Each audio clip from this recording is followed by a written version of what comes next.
Hey! Hey! Hello, everyone, or whoever is going to end up watching. If anyone does, great. I don't know. Again, I did put a couple messages out, so we'll see if people do show up. Um, Also, let me apologize up top. I am burning discs, burning Blu-rays for the Creature Feature weekend, and I'll be doing that throughout this live show. So I apologize in advance for all of that.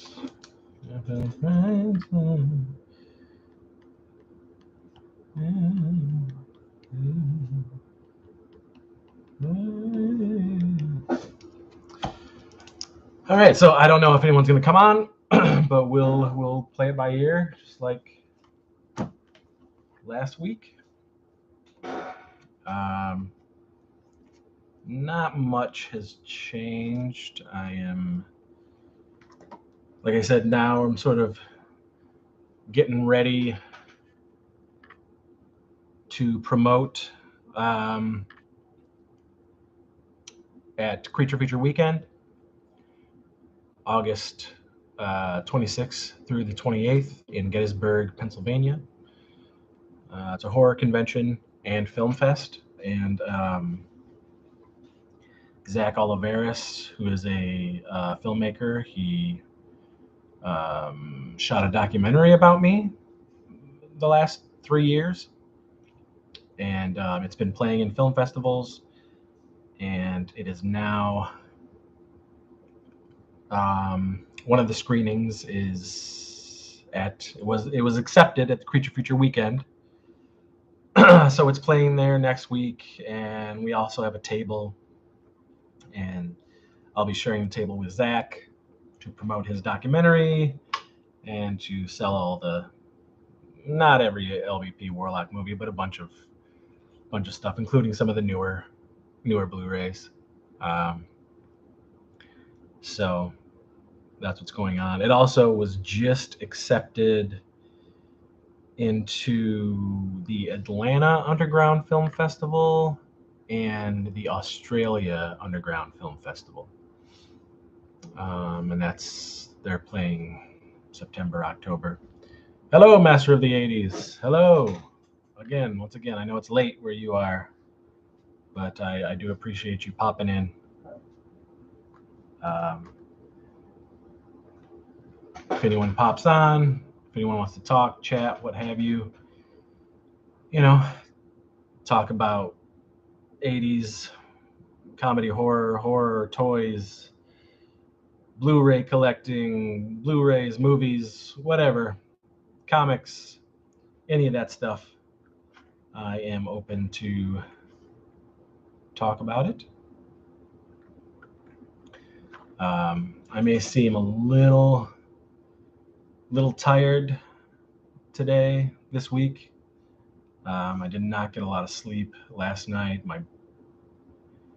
I've always had trouble sleeping, but my brain is really active as of late with the shooting of the pilot recently and getting that off the ground, and then editing the pilot and all of that stuff, getting all of that ready for pitching next month. We're showing a cut of it for a small group of people at Creature Feature Weekend in our hotel room. Obviously, we're going to do a cast showing of it at the house here for all the folks that were in it that were local. So that's coming up. And then, of course, just getting everything ready for the convention. So I'm making movies to promote and to sell and all that good stuff. And my mind has just been on all of that stuff over and over again. Just worries, fears, insecurities, all of that stuff is cruising through my mind at night, and sometimes it's really tough to fall asleep. I needed the aid of a sleep aid, a sleeping pill last night to help me get some rest. Sorry, hopefully you were hearing me all through that. I'm not sure. Maybe you were. Maybe you weren't. Um, and again, I apologize for any excess noise. I've got, the washer and dryer going. We've got the central air on, and I'm burning Blu-rays for the convention next week, so I got to get those ready too.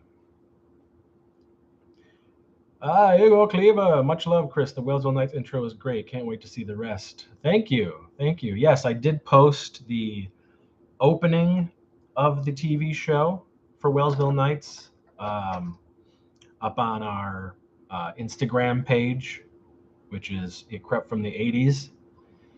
It's also on my personal Facebook page and the Warlock Home Video Network Facebook page. Yeah, I don't, if anybody watches it, I mean, I put a pretty good description about what it is for the clip, for the opening. If anyone's like, oh, why does this look so old? Or it's because it's meant to be like that. We shot it that way. It's shot to look like a 80s and 90s TV show, teen soap opera. Even some of the PBS shows were shot this way, broadcast to tape. And so we, tracked down those cameras. Zach Oliveris, who shot the episode for us. I really was pretty adamant on the way that I wanted to shoot the show. There's too many studios, companies, filmmakers out there who, shoot beautiful digital and then they'll like overlay filters and stuff to make it look old, and it never looks right. It never looks authentic, and I hate that. I feel like if you want to do it the right way. So you shoot to tape. You shoot, as it was back in the day. I'm like that with any like sort of shot on VHS that it's supposed to be shot on VHS or have that, old VHS look. Just fucking shoot VHS.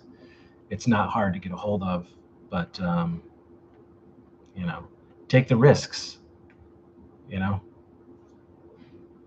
So believe me, it's what I started out doing, and I still do it from time to time with the Warlock home video titles. But yeah, this is primarily, again, it's me just getting everything ready for next week. As I said before, the pilot is shot, it is edited, and it's in the hands of our cinematographer, who is doing the sound mix.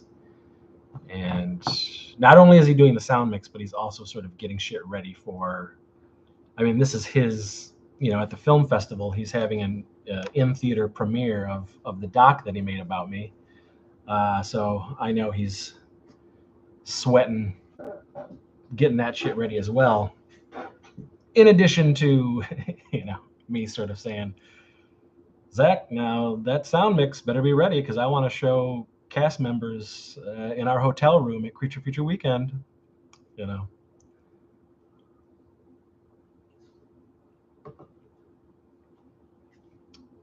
But yeah, so you guys, whoever pops on,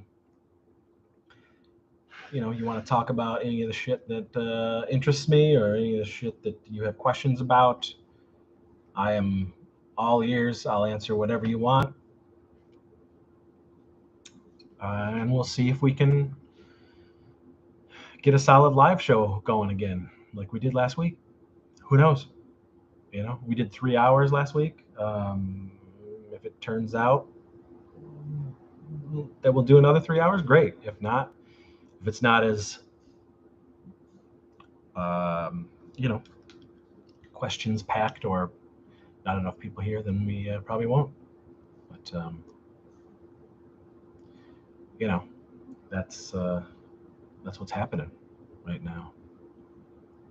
I am shooting. Actually, we're shooting a couple new episodes to be thrown up here the next in this week and next week before we leave for Creature Feature Weekend. I have a episode that I'm doing with my good friend Bobby Heckman this Friday morning. We're shooting it, and then I'm gonna edit it real quick and throw it up immediately. So it's up because Bobby and I have been dear friends for 22 years now, and he made a fan film. He made a Friday the 13th fan film called Victim No More, and it's having its premiere at Creature Feature Weekend as well, right before ours. Ours is back to back. Bobby's been in my life for 22 years. He's done stuff in my films. He's a part of LBP/Warlock. Members of LVP and Warlock are in Victim No More. So it's a big family affair. But Bobby and I are going to be talking about our history in the films and what sort of bonded us, and promoting Creature Feature Weekend. And then my buddy Clint and I, who's Clint, he shoots most of all the movies I make, and is an actor in the movies for the last 13 years, 12 years, 11 years. I don't know, 11 years, 12 years. But Clint and I are going to be doing a episode about our love of Godzilla films, kaiju films, all of that stuff. And we're shooting that early next week, and that'll go up on the channel as well before we head to Creature Feature Weekend. And who knows, maybe we'll do a live show from Creature Feature Weekend. I don't know. We'll see.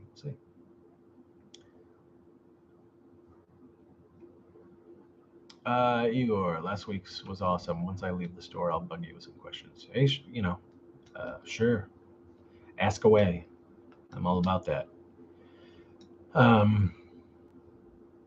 Yeah, so we do have some episodes coming up, and they will go up ASAP.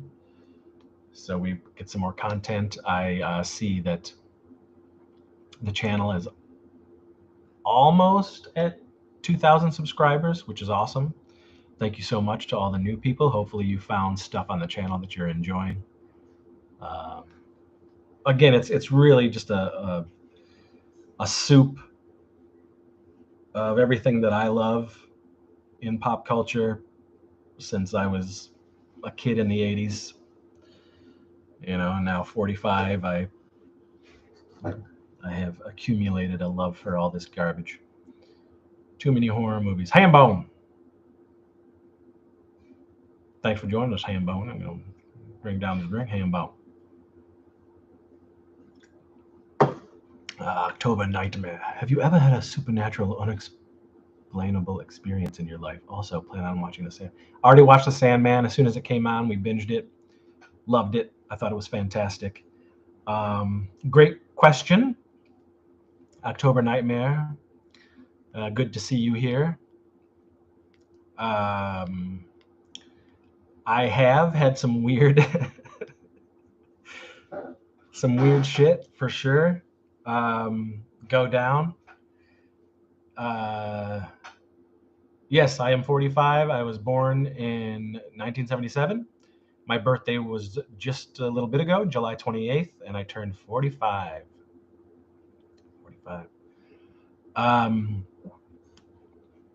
But so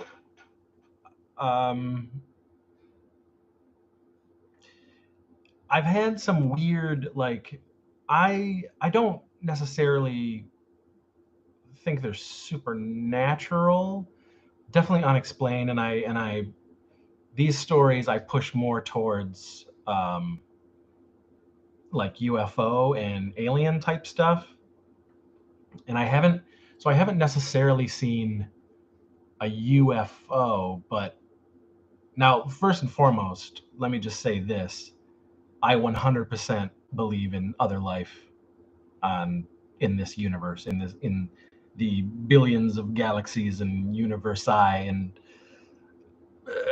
you're kind of ridiculous to think otherwise. But yes, I totally believe in alien life and things of that nature. And so, like, growing up, small town in the 80s, you know how it was. All of us kids were always out super late. We didn't come in until somebody screamed or the street lights came on or whatever it was. But there was one instance where all of us, it was dark now, and we were all sort of maybe playing tag, or we were catching fireflies or whatever it might have been. And and then there was this hill, and even some of the like adults, like maybe some of our uncles or some of the parents of the kids in the neighborhood, we were all out. It was a summer night. We were all just having a good time. And this is like the mid 80s. But there's this hill that we used to go up and sled ride. We would, during the winter, it was a pretty dope, fun sliding area for us for sledding. But this was, midsummer, and it was just getting dark, and we heard some of the adults sort of say, like, what the hell is that, and so everyone looked towards what he was looking at, or the group of adults that were looking at it, and there were these odd multicolored lights that were slowly like going so the hill, and you could see all these trees, right? And it was like a fucking Spielberg type movie where you just you saw like or a Carpenter film, you saw the light and the fog coming through all the tree branches and everything, and it gave off this awesome ethereal look. And within the forest of it all, there were all these like colored lights that were slowly like gleaming through the trees, mid probably mid tree, wasn't lower, wasn't higher, it was just like, and we were all just like, what the hell? And I remember there was a flurry of like, what the hell is that? What is that? And like some of us were running up there, and it was like maybe 30-40 seconds of it, and then it was gone, and then it was just gone, and there was nothing. It was nothing up there. It was weird. It was just like, what the hell was that? And I remember it spooked like everybody, and it didn't help. Mid 80s, so I'm probably 8, 9, 10 years old, and seeing adults also kind of spooked doesn't really help a kid calming down, seeing that stuff as well, and seeing the adults sort of nervous and scared, really, like, what the fuck was that? So that's one thing I remember.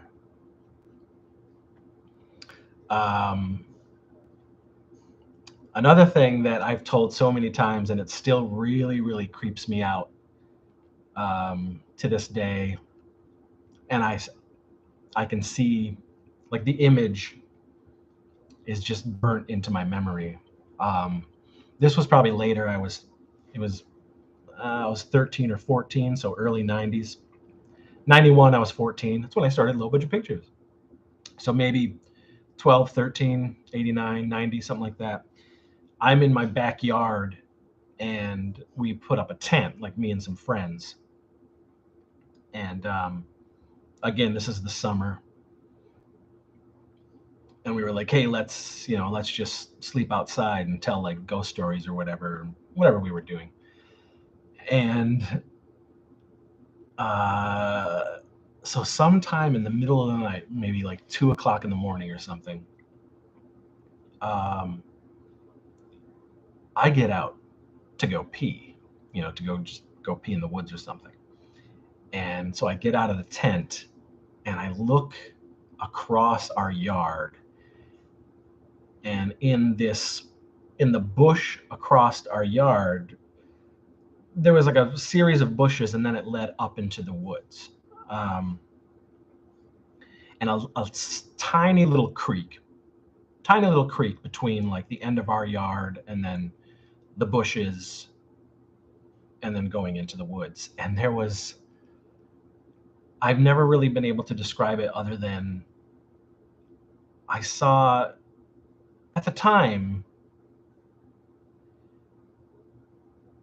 it looked to me like somebody was all in white everything, white face, white body, whatever it was. And then it looked like big black sunglasses.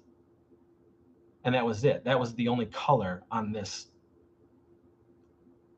thing, this person, whatever, this image that I saw.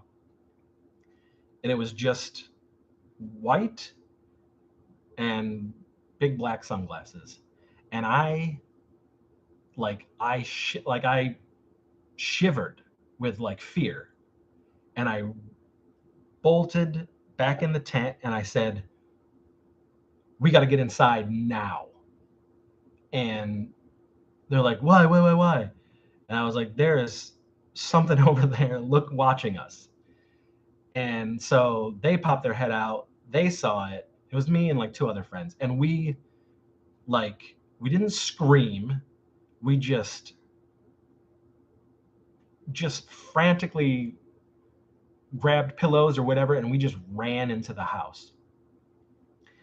And this is like 2:00 in the morning. And we run upstairs back into my bedroom. And there was a window that you could look out into my backyard. So once we got up into my room, I remember we like peeked, like so we were like down on the ground and we were peeking so that we could like barely be seen from outside, but so we could see outside. And we looked over where we saw that thing standing, and it was gone. And we did not sleep. And I told my family, like, this was something that we like kept talking about for years. And for the longest time, we never, slept out in a tent again. I didn't like the idea of it. And I had been to summer camp. By this point, I had already done 2 years of 2-week sleepaway camp. So I had been in tents in woods and situations like that. But this like terrified me to the bone. And it's sort of like, to this day, I won't go like camping. I won't like put a tent up out in the woods and do that. It's not something that I don't want to feel that fear again. It was like just cold fear. And I cannot describe it. I can describe it, but I can't explain if it was just some dude in white clothes, white paint, and sunglasses, or what the hell it was. But it freaked me and my friends out, and I've told this story so many times, and I'll never forget it. Yeah.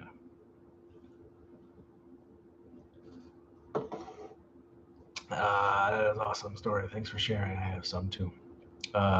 Terry Braz, hey, big LVP fan here. Have a good collection of your movies. Ooh, thanks. Well, welcome. Please ask some questions. I love the 80s. I was born in 77. I love talking about comedy horror. I love talking about horror. I love talking about toys and the 80s and my films and other films and whatever. Let's wrap. Thanks for popping in. Retro cult home video. We should revisit the spot, lure the sumbitch out with some Reese's thrashing for ruin your guys' camp out. True. That's true. You know, it's funny. I wonder what I would feel like going back to my hometown and going into. So my great aunt still lives at the house that I grew up in, but I barely. If I go back to Wellsville, then I go there to shoot some of my movies and stuff. I don't really visit family. um, so I wonder if I'd be like all these like images and memories would be if I step foot in the backyard again. But I've had some great times in my backyard as well. We had the horror club back there, and we had a swimming pool, and always had great times back there. That was just you know, that was something that stuck with me forever.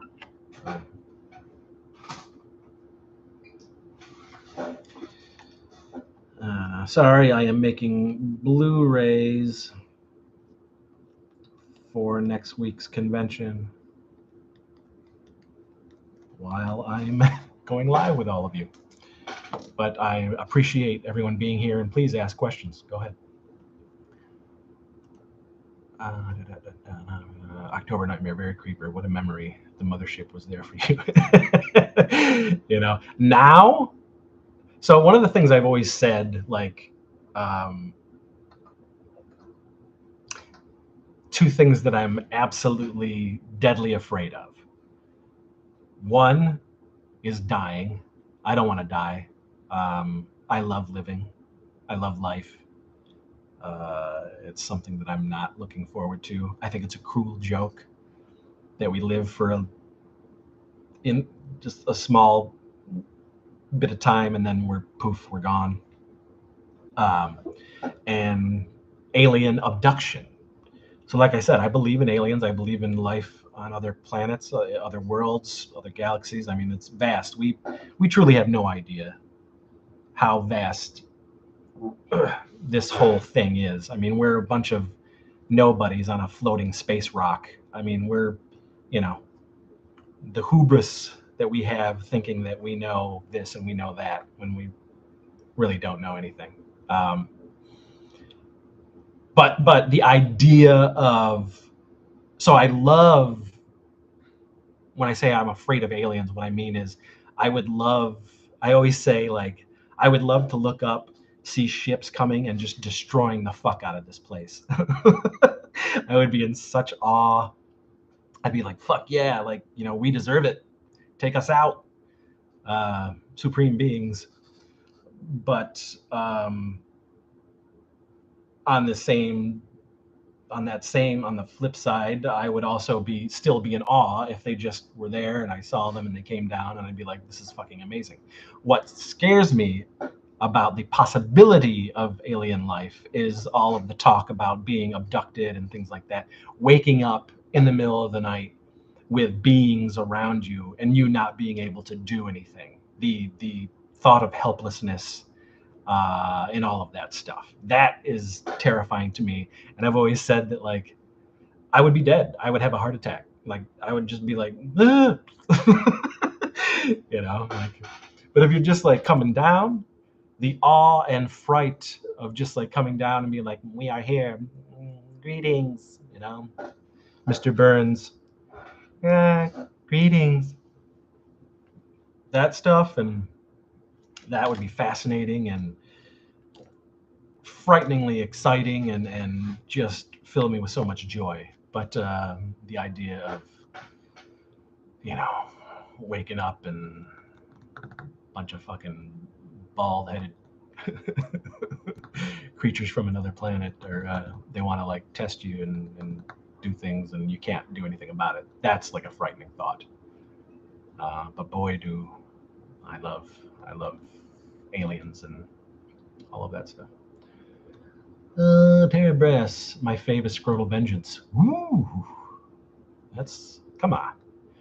How many movies have you seen of my stuff?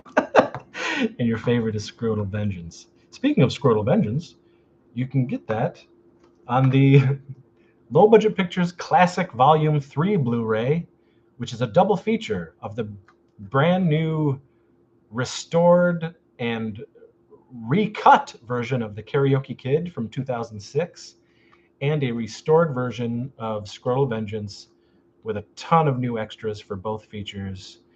And that is the LBP Classics Volume 3 Blu-ray.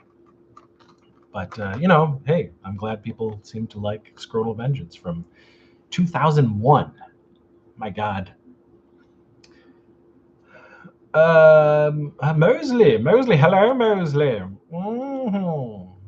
I don't think it's just little gray dudes either. There's likely another group of humans out there discussing whether or not we exist right now. I'd welcome them all with open arms as long as they agree to not probe me until I ask for it. Yeah. I mean, again, like when I say I believe in aliens and alien life form, it's all sorts of whatever, whether they are humanoid, whether they are fucking, creatures or, whatever the fuck. It's got to be out there, and I find that endlessly fascinating. Endlessly. Oh. And the space is endlessly fascinating. The idea that we are here, we are creatures on a floating rock in the middle of a vastness that we can't comprehend is endlessly fascinating to me, and I love it. Jimmy Van Brunt. Let's see. Is this Juan? The 80s were also an amazing time where the mystery still existed, where imagination couldn't be tamed by Google, and we were left to figure out what the hell we just saw. Miss Yo sent pimp. So it is Juan. Hello, Juan. All you got to do is come over, Juan. Come on. Come see me. See me, Mimi. Come on. But you are right. The 80s, it was all fresh. It was all brand new. We were living it. When we saw a trailer, we saw it before a fucking movie, and we were like, oh my God, this is amazing. We saw a TV ad, I love that. And I'm glad I lived through it, That was the time, man. I mean, that's what this channel is all about. I'll never not love the 80s and my time in the 80s and enjoying that, the entirety of that decade. I got to soak in and eat up and enjoy and just experience. And there'll never be another time like it. It's the best.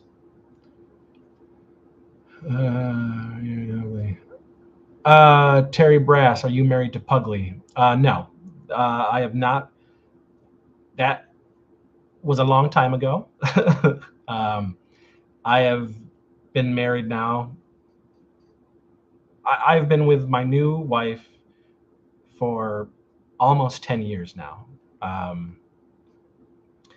So no, I am not. But I mean, we have a child together, me and Pugly. He's 15, and we co-parent, and there's no ill will or anything. But and she's just 20 minutes away from me, and my son is right upstairs right now. But no, I mean, she stopped doing the movies in like 2010, something like that. 2009, maybe 2010. Frank, kids today just do not understand. No, they don't. Will Smith was right. Hello, Chris, and all you Teen Ape fans. Hello, NAV. Hello, thanks for joining us. Again, you know how it is here. We talk about my movies. We talk about other movies. We talk about horror movies. Talk about toys, the 80s, making movies, whatever. 80s music, life, my thoughts on life. No question is too big.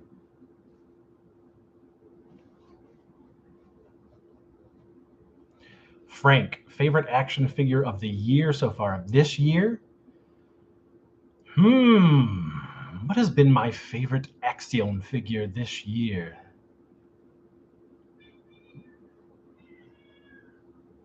I haven't really gotten too many action figures this year. Truth be told, I don't really make a lot of money.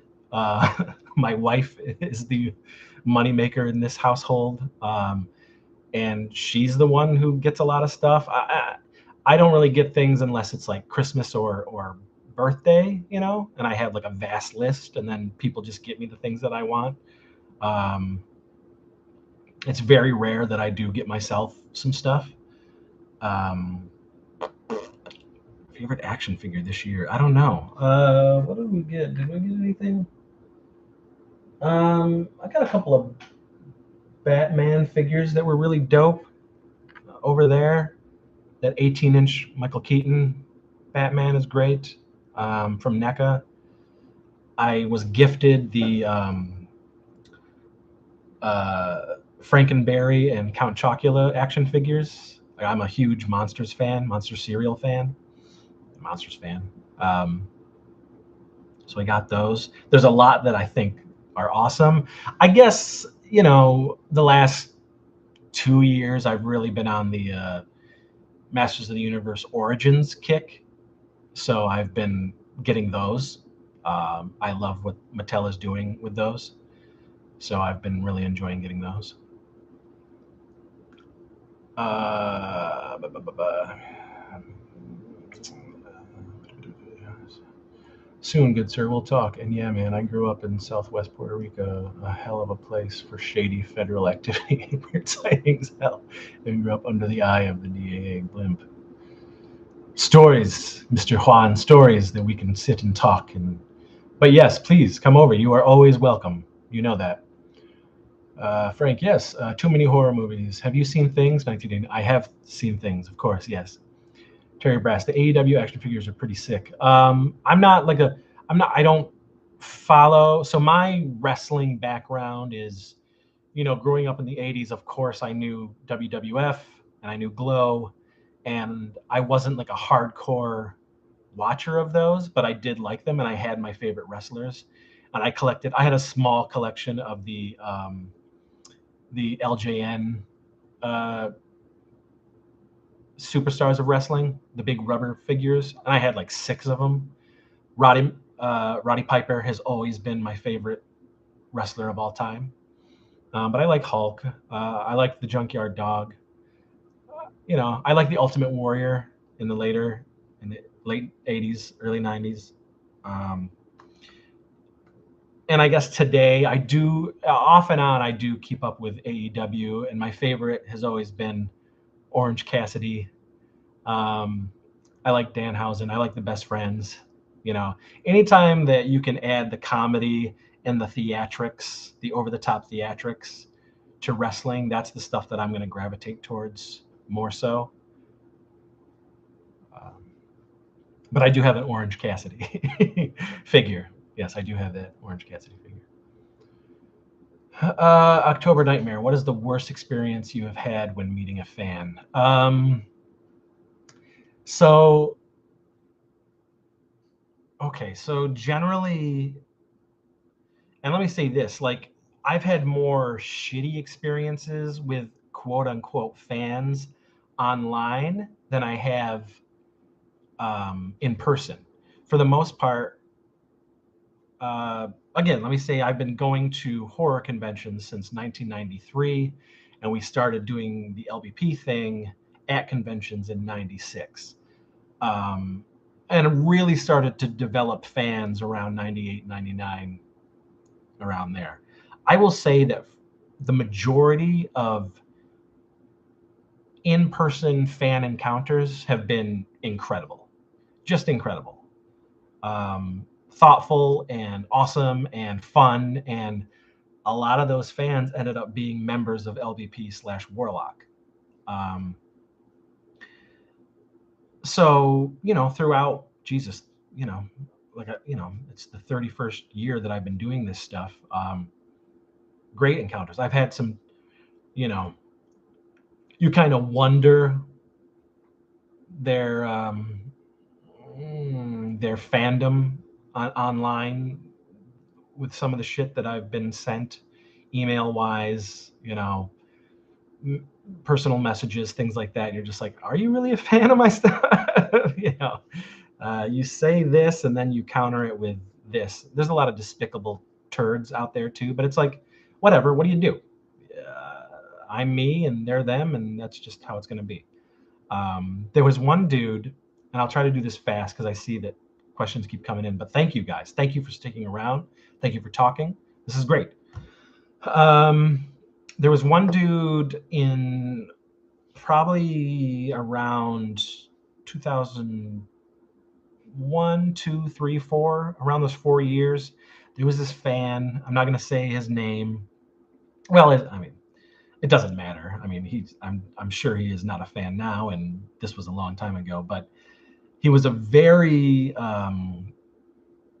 enthusiastic fan for our stuff, and really enjoyed the movies, and just thought they were crazy and wild, and loved all the characters and my dialogue and everything. And he saw that we were going to a convention. This was a Fright Vision convention out in Ohio, and again, it might have been 2001, 2002, something like that. 2003, I don't know. It was early on. It was when that first glut of stuff that I had made started getting distribution. So around the Malva time, 2000, Filthy McNasty, Quest, Scrotal Vengeance, all that stuff. And so this guy, he booked himself a hotel at the convention. He had never been to any convention whatsoever. He flew himself out, and he was like, "Oh, I want to come meet you guys." And we had a table set up at Fright Vision, and he was super jazzed. And so when he got there and he met us, I think he was taken aback because he was expecting one thing. He was expecting the movies come to life, and what he got was just normal dudes, right? So I'm just Chris Seaver. I'm just geeky, normal, chill dude. Casey's the same way. Casey's my cousin. He plays Teen Ape. He's just a normal dude. And we just like geeky shit, and we aren't the movies, right? So 95% of the shit that I write is not me. It's just goofy shit. It's just stuff to make people laugh, or stuff to make people grossed out or get offended or whatever. It's not shit that I believe in, and we certainly don't act like those characters, that we're doing on the screen. And so I think this guy was just so put off by how low key and chill we were that he looked devastated. He just, he ended up like, I think after he realized that we were just so not that, he basically kept to himself at the like hotel bar, and he was there for the whole weekend. And again, he wasn't like a big horror guy or big convention guy, and so he basically didn't see us for most of that show because I think he just sulked and drank, and he really didn't want anything to do with us after he realized that, oh, we're just normal dudes, and we weren't the films. And that, that's on him though. I mean, we didn't, so I remember that being like sad. And then, now thinking back, it's hilarious. I don't know what people think.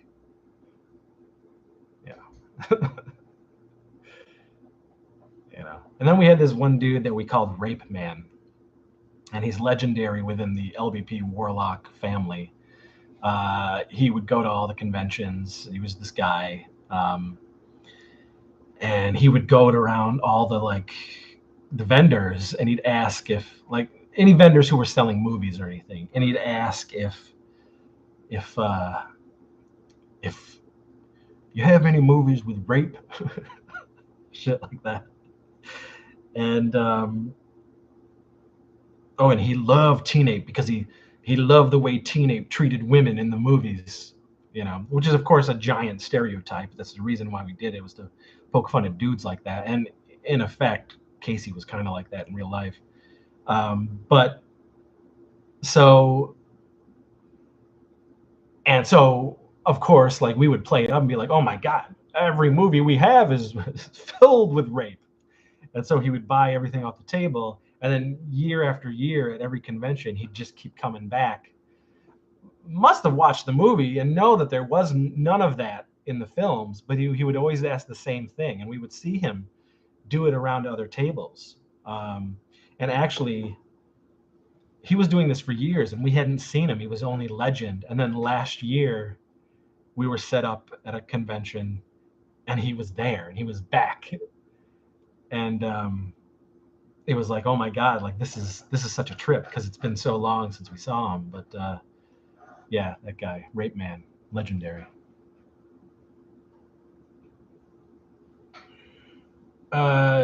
Sorry guys, I'm going to try to cruise through these now.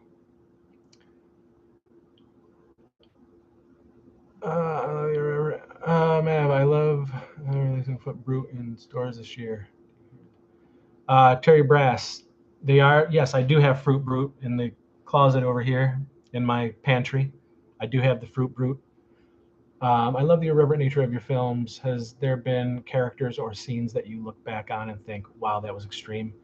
Um, yeah, there's definitely stuff like that. And I think in the years, again, I've been doing this for 31 years.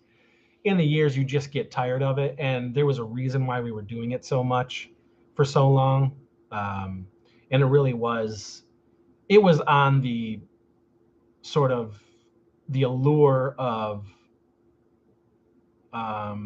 the idea of pushing the limit and people enjoying that offensiveness and that over the topness. And Lloyd, when I was good friends with Lloyd for 10 years of my life, Lloyd Kaufman at Troma, that was one of the things that he really pushed on us to do all the time was push it, push it, push it. So we did that a lot.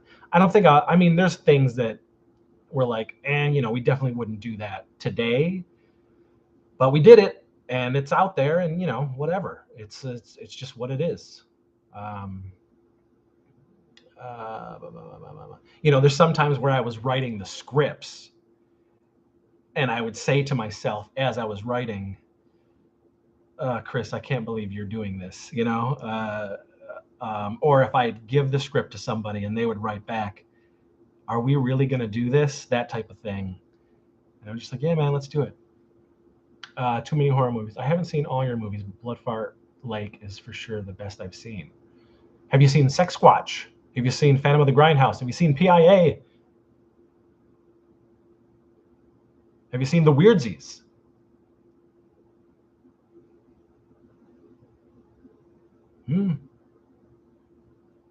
The Evil Knight. Have you seen Evil Knight on Blu-ray?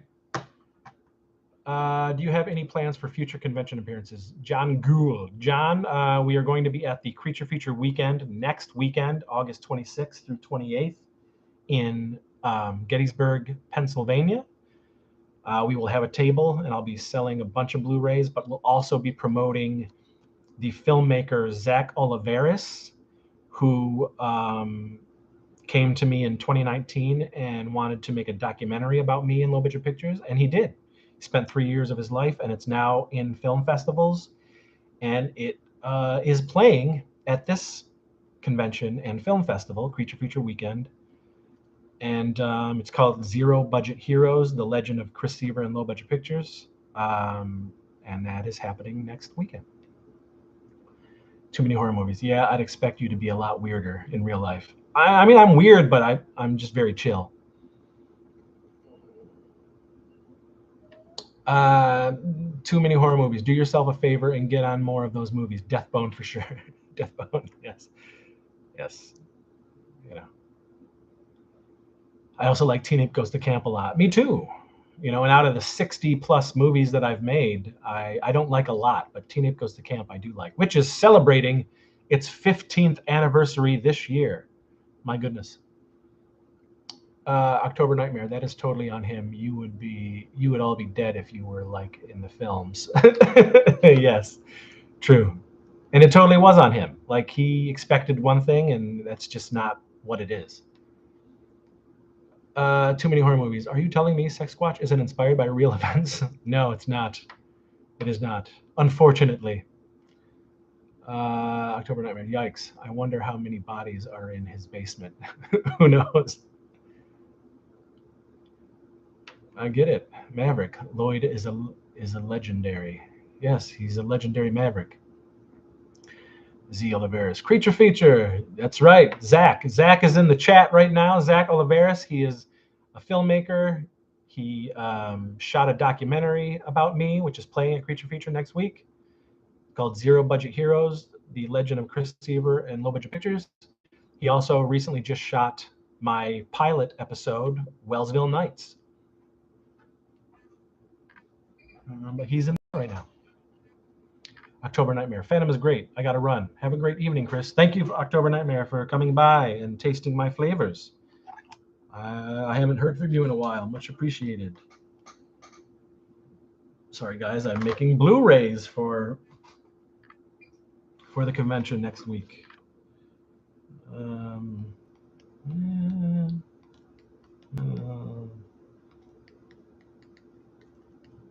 Right, there we go.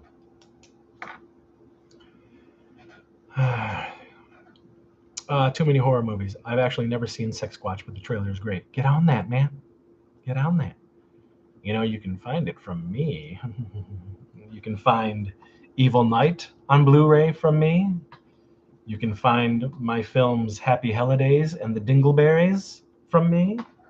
You can find the Stoinky Saga, 3 Stoinky features, 3 Stoinky shorts on one Blu-ray set with tons of, all of these have tons of features. Seavage's Fan Film Frights, which is a collection of my late 80s and early 90s, a bunch of shot on video stuff that I was doing with extras, and the original members of LBP appear on this. Low Budget Pictures Classics Volume 2, which has Karaoke Kid and Scrotal Vengeance redone, re-edited and remastered with extras.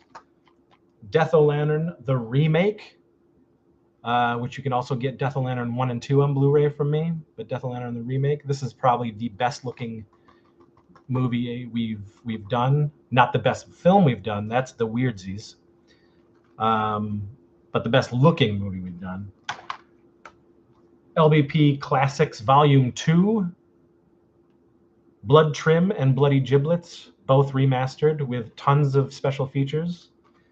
And of course, LBP Classics Volume 1, The Anal Paprika Trilogy, a 2-disc set, remastered, all 3 films with all new special features, documentaries, all of that stuff. And of course, the Weirdsies. You can get the Weirdsies from me, which is a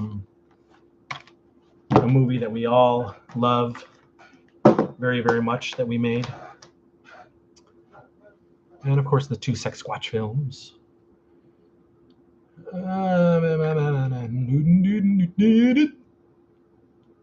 I think the only scene I ever had trouble with was when period blood was put into a sandwich and eaten, but that's just me. Yeah. 12 Inches of Dangling Fury, celebrating 20 years this year.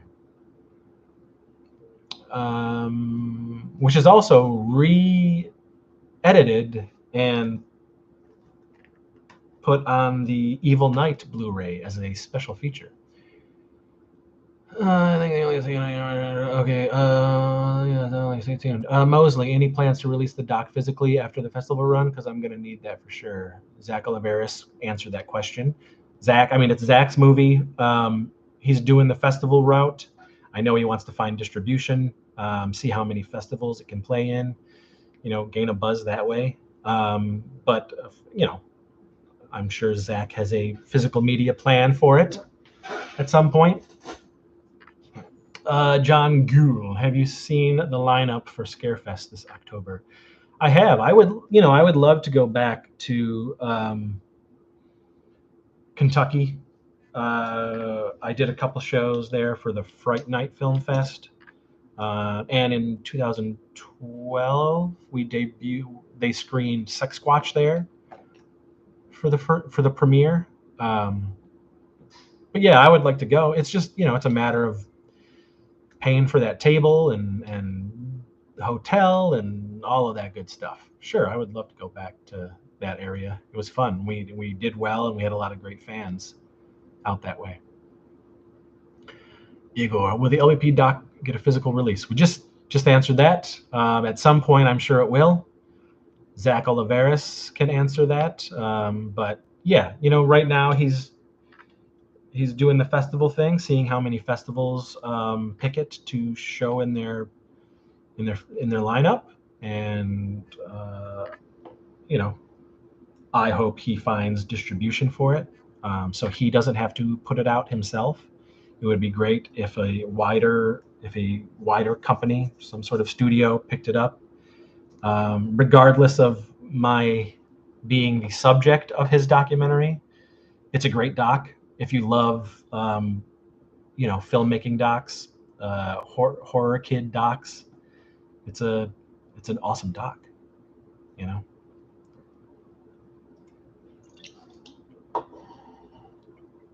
Mosley, awesome. We don't deserve you, Zach. Thanks for all the hard work and time you put into it.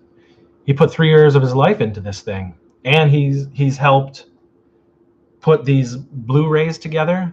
Doing the Blu-ray remastering on some of these movies. Zach, he, like I said, he just shot the pilot episode for my show Wellsville Nights, and hopefully he'll be, if we get to do more, he'll be shooting those episodes and whatnot. Terry Brass, my favorite scene is still you performing Tenacious D's karate. I think that was Filthy McNasty 1. Yeah, Filthy McNasty 1, Mr. Bonejack. That was 2001. We shot the first Filthy McNasty. Good God, 21 years ago.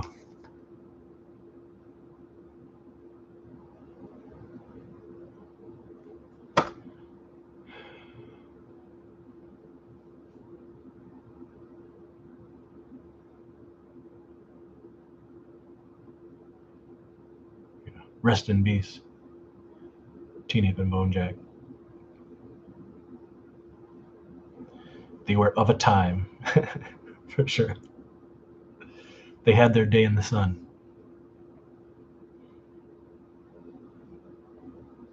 On the darkest of buttholes.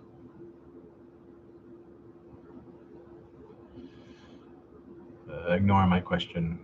I figured others would ask. Yes, they did, but thank you. Keep asking. Ask away. Ask questions. Quists.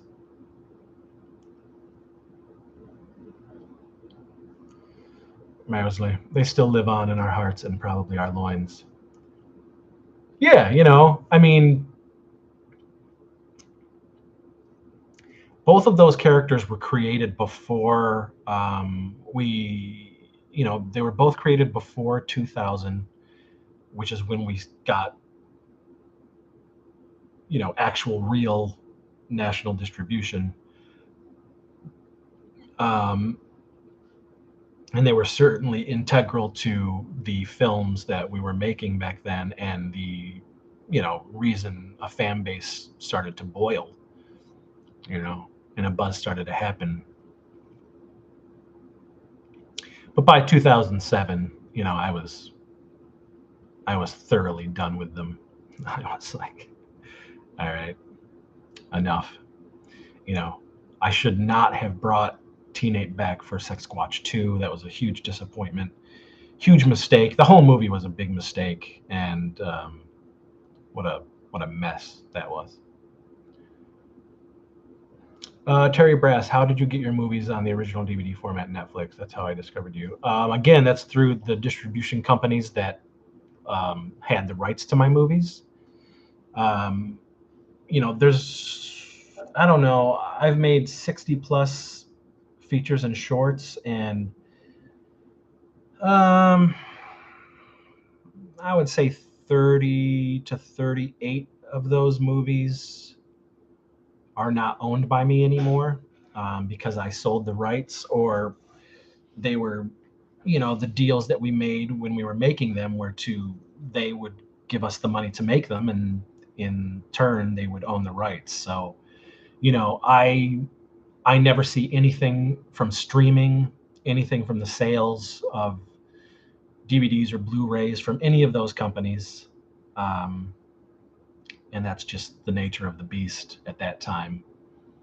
You know, the Netflix stuff, it was bittersweet because while it was amazing that a lot of, about 5 of my movies were on Netflix at both times during the DVD days and the streaming days. And that brought a lot of attention my way, good and bad. Um,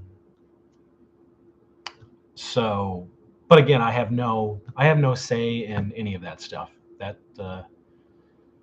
you know, I need a Blood Fart 3 to make up for 2. You're telling me. You are telling me.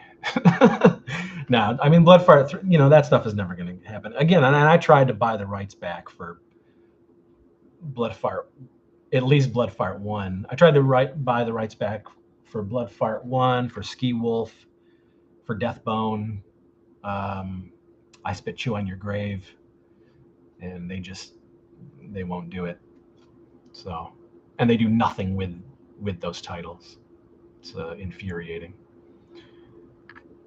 Rest in peace, Bone Jack, for sure. Yeah, I'm glad he's dead. And there will never be a Nightmare on Vern Street. Hello, Philip. Another person from J Cart Art.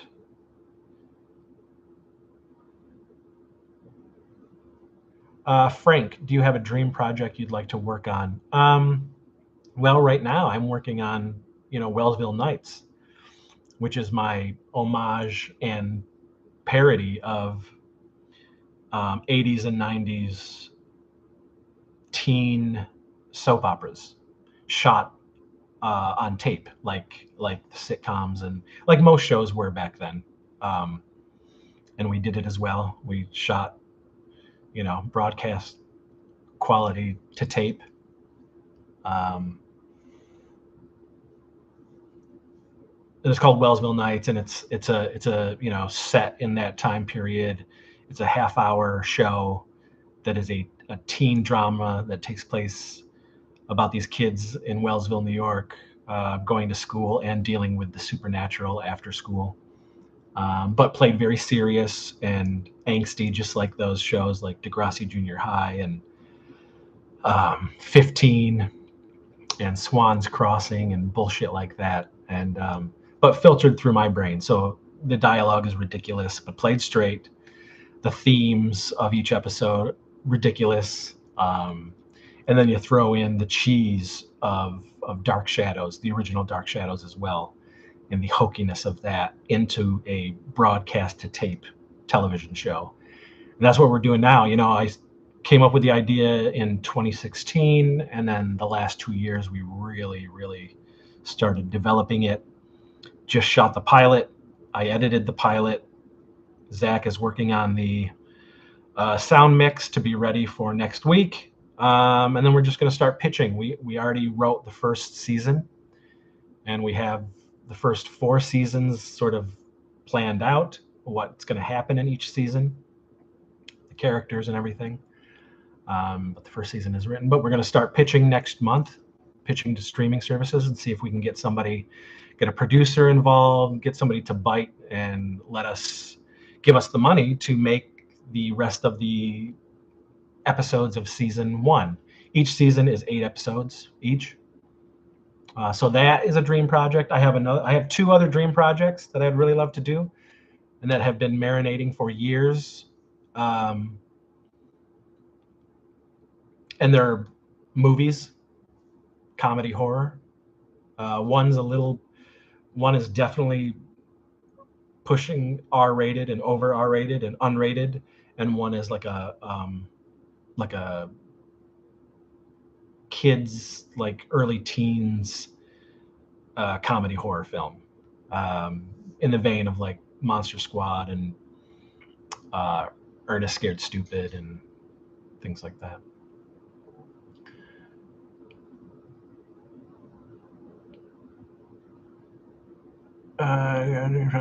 John, have you ever thought about having fans fund your visits to different cons to spread your films? Yeah, I mean, some of the hardcore fans throughout the years have definitely paid for our table because they just want to see us. They want us to get out there as much as possible. And we've been doing conventions again since 1996. So we've been out there. It's just always, as the time goes on, the more the tables become expensive. When I started doing conventions, tables were only $50. Now tables can, at horror conventions, tables can get up to $450, close to $500 for a table. And it's just like, and plus then you got to pay for hotel room and all that. It's like, holy shit, you know? And then paying for the product to make and everything. It's expensive. But yes, we have had fans come forward and say, hey, if there's this convention and we would love to see you there, and we'll pay for you to come out. And fans have done that, and it's been amazing. I mean, fans pay for the movies. It's the fans who donated to so many of my films to get them made, including this pilot for Wellsville Nights. They were, I mean, one of the reasons the pilot got made is thanks to fans who donated. So they're going to be the first people to see the pilot episode all put together, next week. So.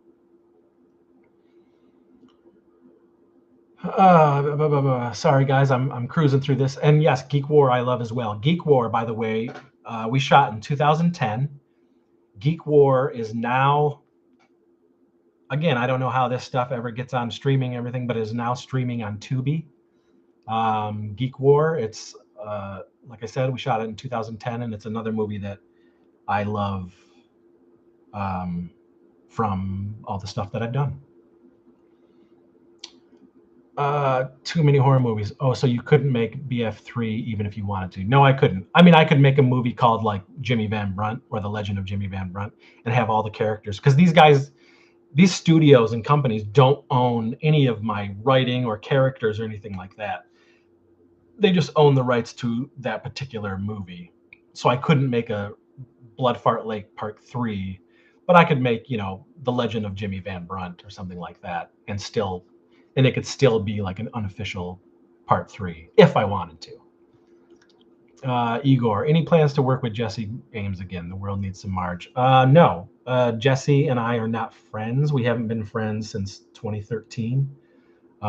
She has her own life, and she just didn't want anything to do with us anymore, really.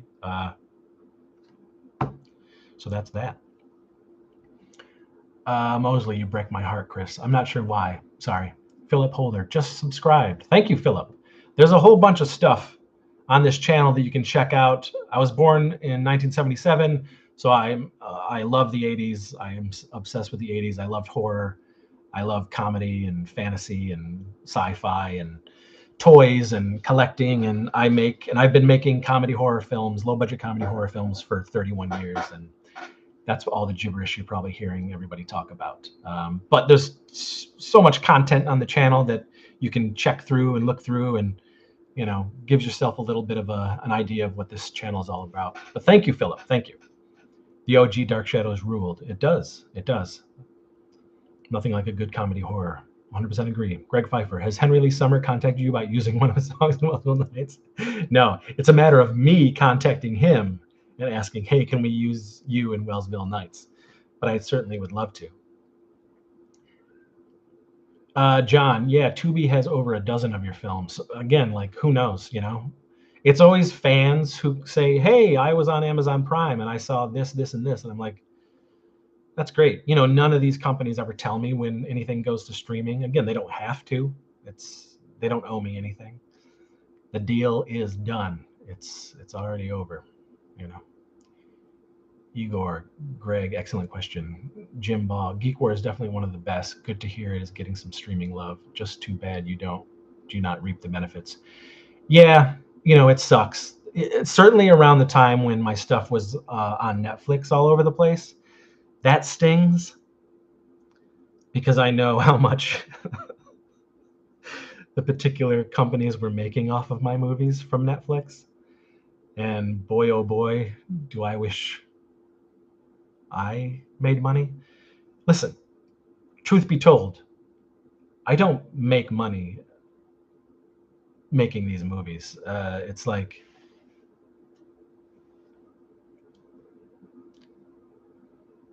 unfortunately, I've I've always come like this close to like an actual deal that would net me some sort of real money and some sort of real wider audience appeal, and it's always crumbled or been destroyed or pulled out from under me every time. It's just my lot in life. It's all about the passion. Much to my chagrin, whether I like it or hate it, I'm just always going to create something. You know, you gotta have that fire burning.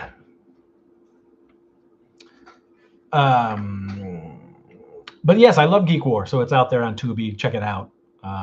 You know, at the time, 2010, when we made Geek War, that was probably the favorite of mine. And then in 2015, we made the Weirdsies, and that became my favorite and the best thing that we did as a collective group. We all really agree. Um, Igor, I wasn't sure about the situation with Jesse, and I had heard something but didn't want to speculate. Um, Again, I don't know what you hear or who you hear from this, that, and the other person, but unless it's from me, it's probably not true. Um, I know what happened, and it sucks, and it just happened, and poof, just like that, she was just like, you know what, I'm good, I'm done. So there you go. It is what it is. Where are we? Mosley was referring to Vern Street. My bad. Should have specified. I just love you as Ernest. Can't help it. Ah, yes. Yes, I have a full Ernest costume, of course, in my closet. It is a part of. It's there. Just you never know.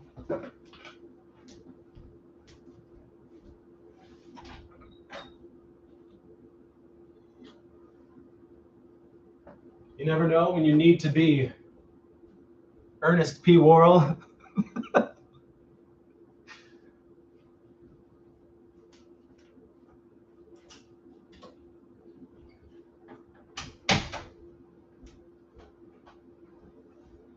Mosley is referring to a short film we did in 2008 called The Blue Cheese Brothers, and it's essentially a fucked up Ernest fan film that I do offer on Blu-ray.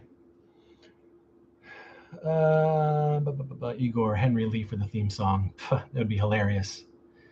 We are getting a temp theme song right now, but I do have plans for an actual theme song that might be written by Chris DeMakes, the lead singer and guitar player of Less Than Jake. Money can't buy what you provide to people. Frank, money can't buy what you provide to people. Well, thank you. I certainly listen. I think a part of why I keep going is in hopes that one day that one person is finally going to say, "Hey, I see something in this group, what you guys do, this talent, and what do you guys want to do? Here's the money to go make it." You know, and a wider audience can be sort of subjected to our absurdity. That would be great. Uh, Too many horror movies. We'd have to start hating you if you got famous anyway. That's not true because I wouldn't change. I'd be the same old, and I'd be trying to get away with the same old shit, just with a bigger budget. You know. Mark Headley. Awesome. Hello, Mark. Thank you for joining. Hopefully you're not lost in what we're talking about. Philip, I live 30 miles from Bowling Green, hometown of John Carpenter. Mm. You're close to majesty, my friend. The great John Carpenter, Sir John Carpenter, my favorite horror director of all time. Too many horror movies. Rest in peace, Ernest. He was an honest man. He was a good man. He was a man that I love. Jim Varney was hilarious, great talent lost. I'll never not love the Ernest character. I grew up with him, man. You know, the commercials were always playing in Wellsville in the 80s. And even my grandfather loved watching the commercials that would pop on. And then, you know, he makes Ernest Goes to Camp, and I start seeing the Ernest movies and the TV show, and I love Ernest. Where you going, boy? Where you going to skate? To those girls? Or that girl? You got some homies? Oh, yeah? All right.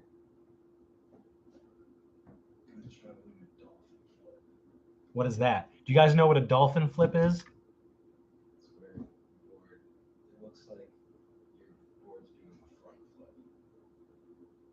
I don't know. My kid's a skateboarder, so he likes to thrash. I don't know. Every video I see, you're pretty good. I try to get him into the Bones Brigade and show him all that stuff from the 80s. Thrashing. Bones Brigade. Steve Caballero. Tony Hawk. Rodney Mullins. You got those skills. Rodney's the best at all of them. You think so? Because he created all the flat ground tricks.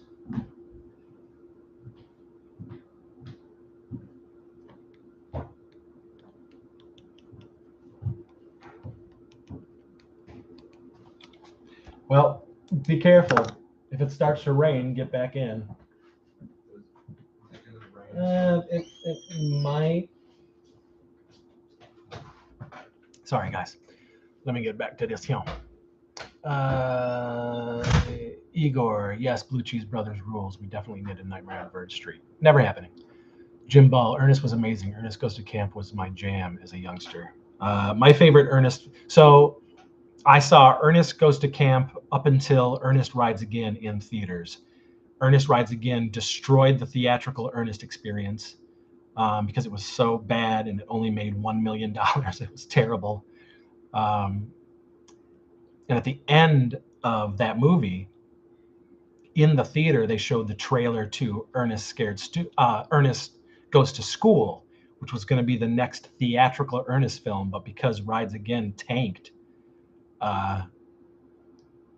Ernest Goes to School went direct to VHS. Ernest Rides Again is fucking terrible, but those first 4 Ernest films, and my favorite has always been Saves Christmas, but my second favorite is Scared Stupid, and I love Goes to Jail.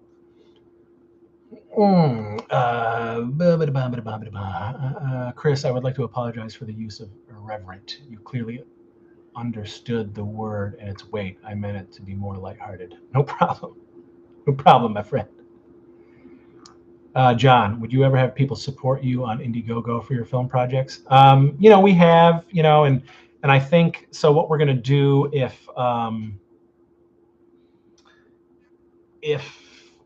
the pitching of Wellsville Nights doesn't really go the way we want it to, we're probably going to set up a Kickstarter to raise the money to shoot the rest of the first season, because this is a project that I really don't want to let go of. I love it too much. And I got to say, after not really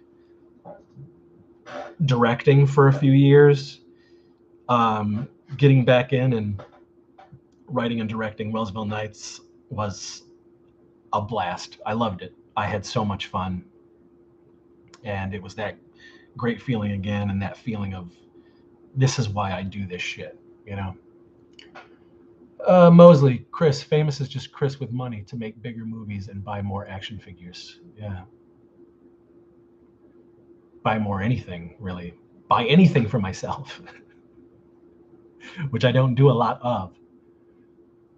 Thank you to my lovely wife who just does all that stuff. It's really like Christmas and my birthday. That's when like the shit hits the fan as far as gifts are concerned. And, you know, we all try to go a little ape shit for everybody.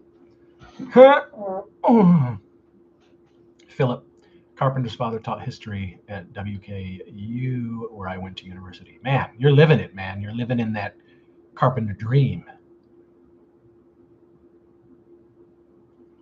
River up to something stoinky on that skateboard. You better believe it. Mosley, it's a skate trick, gnarly one too. Yeah, he's gonna go try to learn it. Too many horror movies. Does your kid like your movies? Not particularly. The one thing that, so when, you know, since he was born, he's been around it. He was just always around me making movies, and he considers the group, like I do, just part of the family. You know, everybody knows him. He grew up with this group, this weird group of people making weird movies. And I've shoved Riv in a bunch of my movies before. You know, certainly at a young age, he wasn't. We didn't want him to see any of my movies at all. Come on now. But as he's gotten older, you know, he doesn't care. He's seen a few things here and there, and he's just like, you make the weirdest shit, you know what I mean? But whatever. He's a thrasher. He's a Bones Brigade wannabe.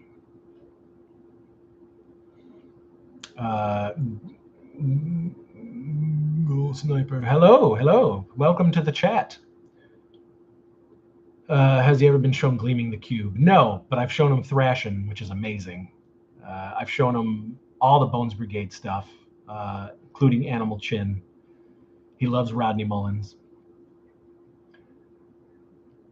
Greg Pfeiffer, is John Carpenter related to Juan Architect? Well, Juan Architect was our goofy version of John Carpenter, of course. You know, too many horror movies. I heard Sasquatch 2 only made $1 million. Sasquatch 2? Yeah, I wish. I didn't make anything from Sasquatch 2.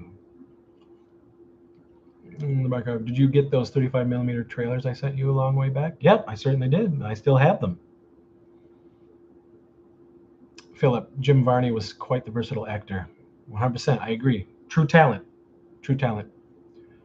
Frank, the premise of Wellsville Nights sounds like a lot of fun. Honestly, 80s kids, school, supernatural, assumed craziness. That's right. You can watch the opening of Wellsville Nights, which we shot just like those 80s shows, shot to tape, shot with that soft lighting, bad acting, bad dialogue, ridiculous dialogue. You can watch the opening of it on my Instagram at It Crept From the 80s, or you can watch it on my Facebook page. My son is 15. Ooh, you know what? I think I can plop the opening in the chat so you guys can at least see. Hold on.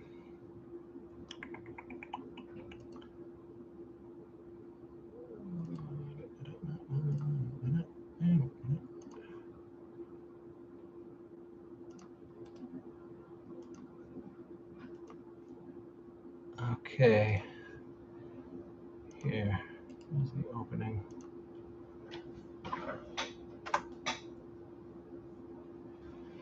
And I will continue answering questions. How old is your son? My son's 15. Frank, I'm going to check that out, bro. Psycho Picasso. Yo. What's up? So I just posted the opening credits of the 80s and early 90s famous supernatural teen soap opera Wellsville Nights. I posted the opening right here in the chat, so you guys can check it out.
I don't look old enough to have 15. I am 45 years old. Philip. Igor. I know Lance is in Wellsville Nights, but are any other LBP or Warlock characters featured or have cameos? In the first season, yes, there's cameos, but there's no featured. This show is really a standalone show. It has nothing to do with any of my previous work whatsoever. Lance is just, Alec. I just love writing Lance for Alec, and he loves playing it. And again, this is a reserved version of Lance. This is not the typical Chris Seaver Warlock home video Lance that you've seen in the movies. This Lance is a 80s and 90s teen drama Lance, teen soap opera Lance with what they would perceive to be funny or comedic in those types of shows back then, But again, my ridiculous dialogue coming out of the actors. The archive. Watched Terra Bloodfart Lake at work last night. I always laugh so hard when Leo yells "fart" for absolutely no reason. I hear you. Me too. Greg, I'm trying to figure out if Andrew's character is going to be super nice or super creepy. So Andrew's character in the show is a 16-year-old named Jeff. And the part of the joke is that he dropped out of junior high before, so he was friends with everybody who's in Wellsville Nights. He went to school with everybody, but he's a year older than everybody. So he's 16, and he dropped out because he wanted to be a janitor at the high school. So his character, he gets a job as a janitor, a 16-year-old janitor at Wellsville High, so that he can still essentially be with his friends, but not go to school. Too many horror movies. The Leo actor is a talent. Yes, Josh Swire. Josh has been with us since he was 15 years old.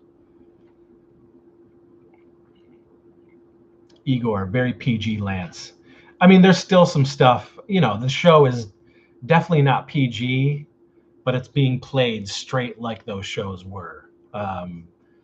It's still my dialogue and my ridiculous plots and shit like that. So there's still some stuff that definitely would not be the subject matter of those shows back then. But, I had to ludicrous it up. I had to absurd it up.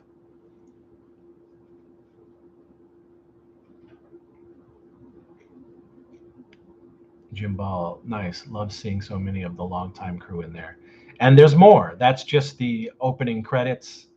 Throughout the first season, you'll see a lot more of the group who are characters in there. Okay, Lance before he built his multi-million-dollar empire from his walking videos. Yes, his freestyle walking.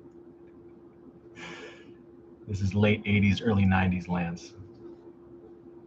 He hasn't quite become the evil, narcissistic womanizer.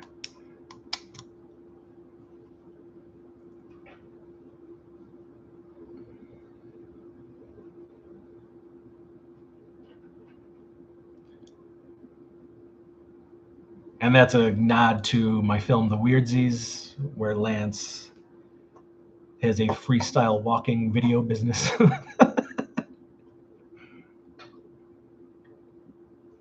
You too can learn how to freestyle walk.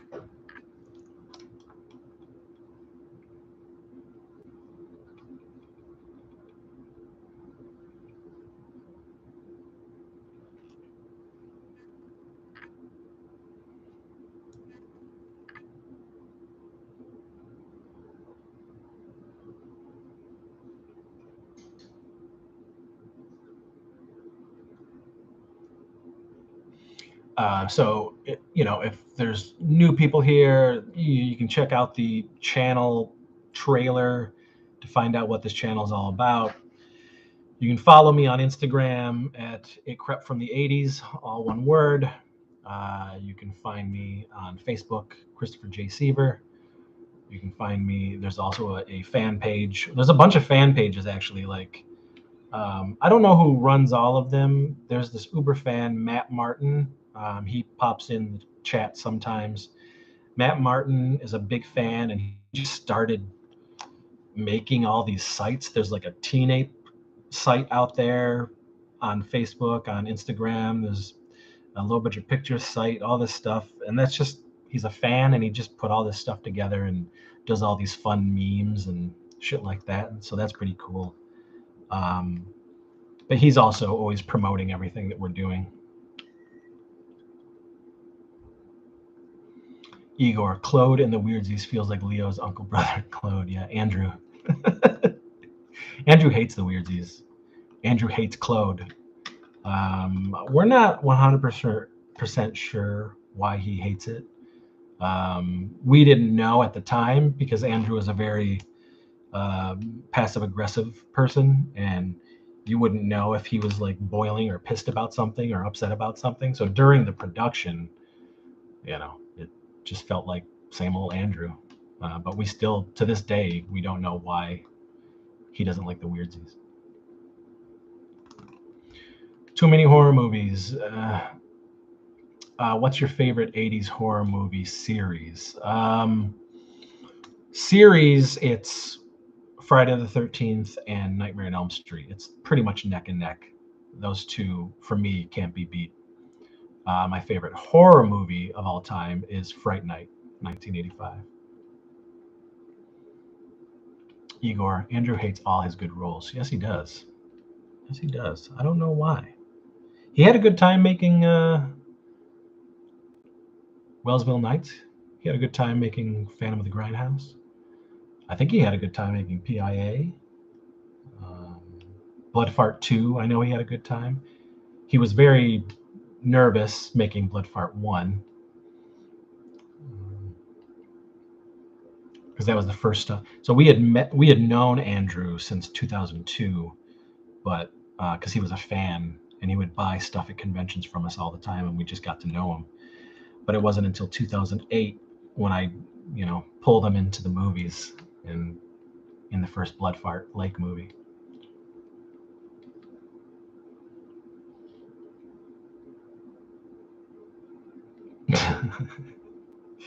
His crash test dummy scene in PIA is Oscar.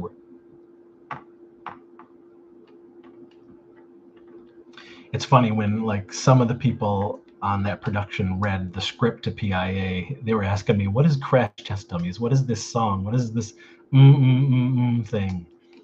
And I had to play it for them because like sometimes I forget how young some of the people are in my group.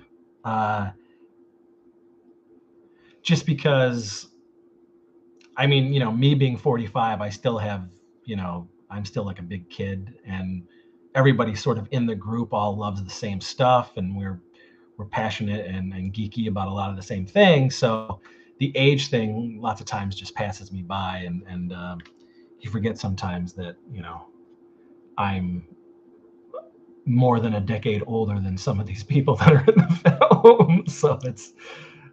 So sometimes it's like, what is Crash Test Dummies? That type of thing.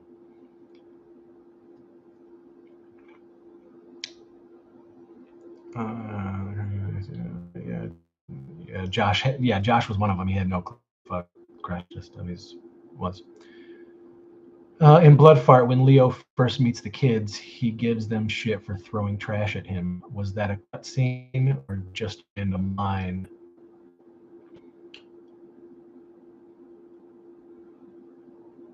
Um, I don't know.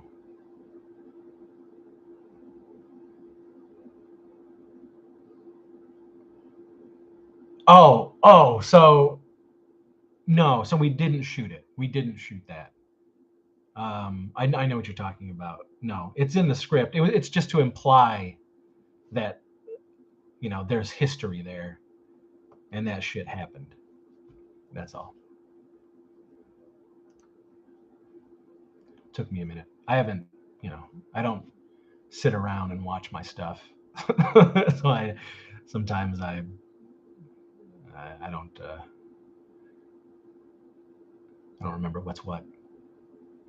Have you seen and heard of the Ginger Snaps trilogy? If not, I recommend them. They are my favorite werewolf films. Of course, I have. I used to love Ginger Snaps. Actually, drove up to Toronto to see Ginger Snaps 2 in theaters when it came out. Didn't really like Ginger Snaps 2. And then Ginger Snaps 3 went direct to video. Watched Ginger Snaps 3, and I like Ginger Snaps 3. Although I recently showed my wife the first Ginger Snaps, and I hadn't seen it in a while, and I owned the Blu-ray. And then watching it again with her, I didn't like it as much this time. So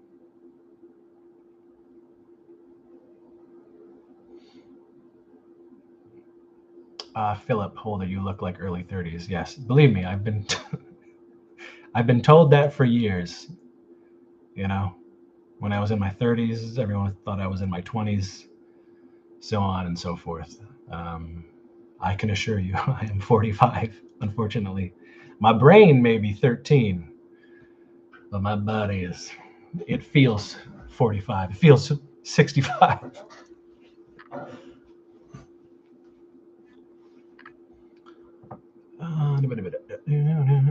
Lee, 1994. Hi there, new subscriber. Hello, Lee. Hopefully you know what's going on in this channel.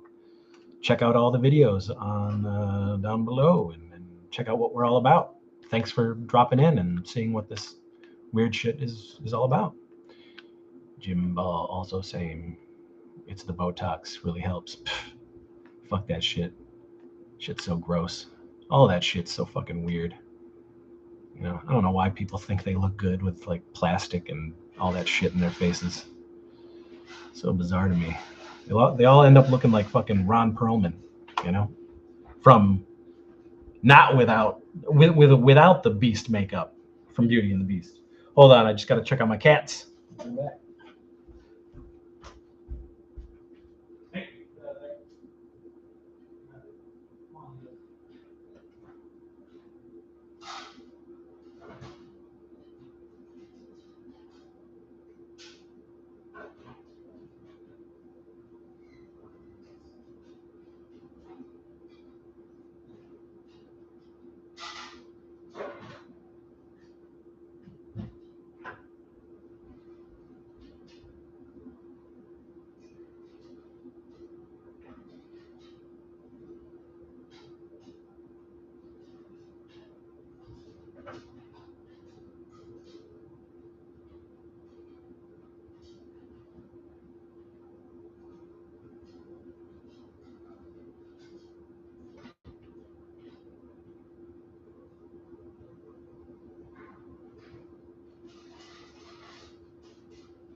All right, sorry guys, I'm back. Okay.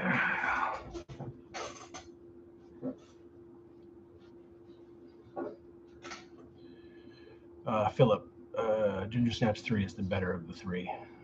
I enjoyed it. I haven't seen it probably since I rented it when it came out. Um,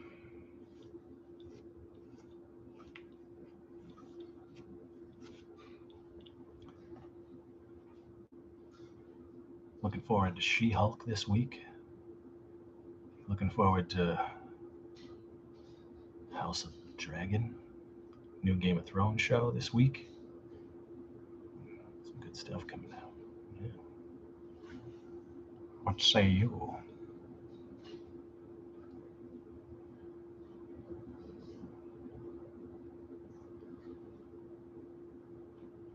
Mosley, did you get to check out Prey? Yep, I loved it.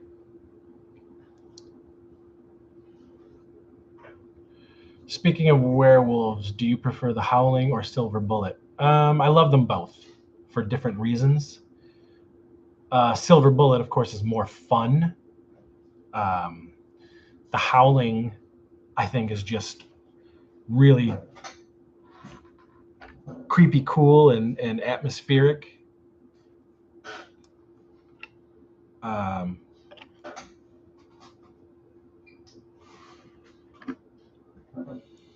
but I love them both. I have the 4K of The Howling, and it looks incredible. But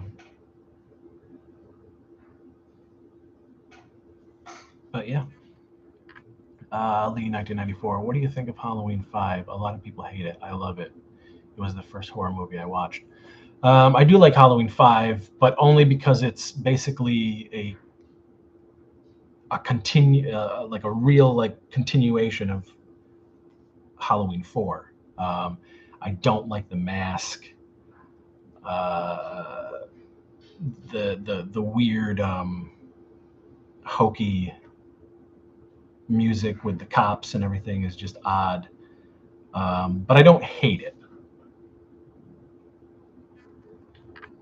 Part 4 is the first Halloween movie that I saw in theaters. Halloween 4. And it's one of my favorites. Right behind the original Halloween. Too many horror movies. How do you feel about Friday the 13th, the TV series? I don't like it. I never got into it.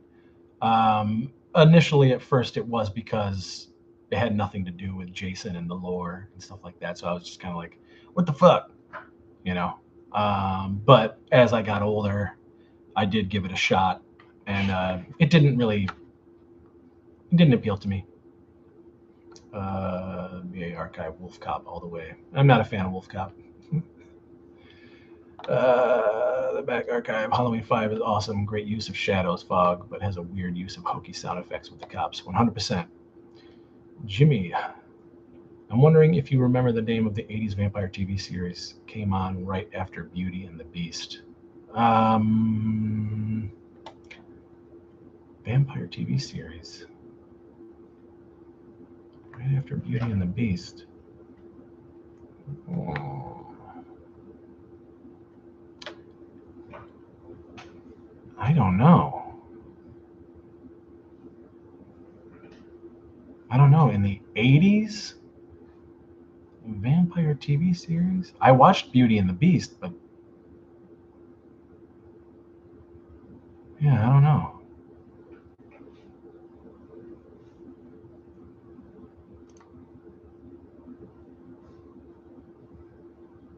Archive. Holy shit, you said the same thing I said. Haha, indeed.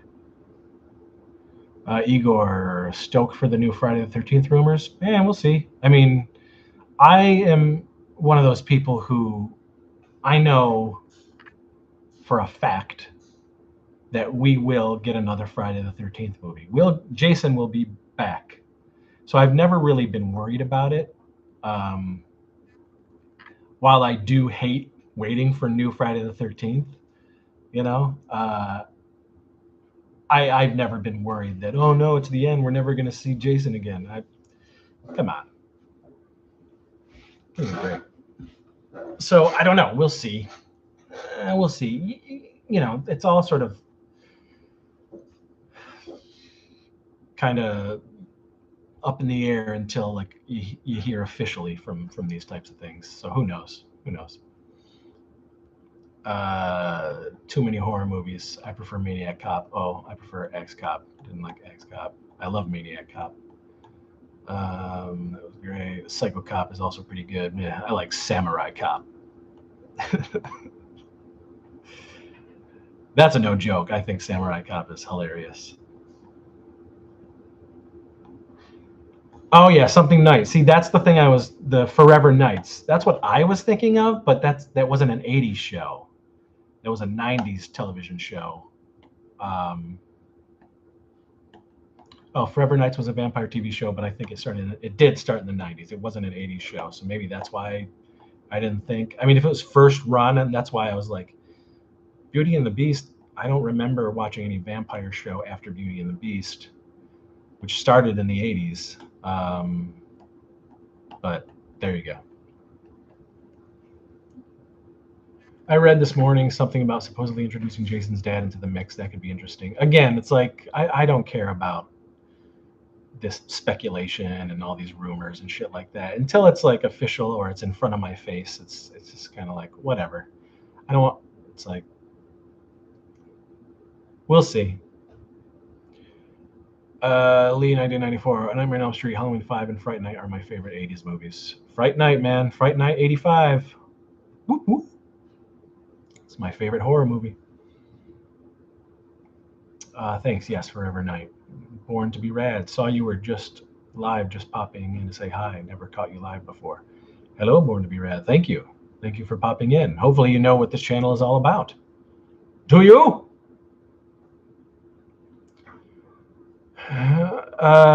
Philip, are you a fan of Kolchak the Night Stalker? No, I've seen it off and on here and there, but it never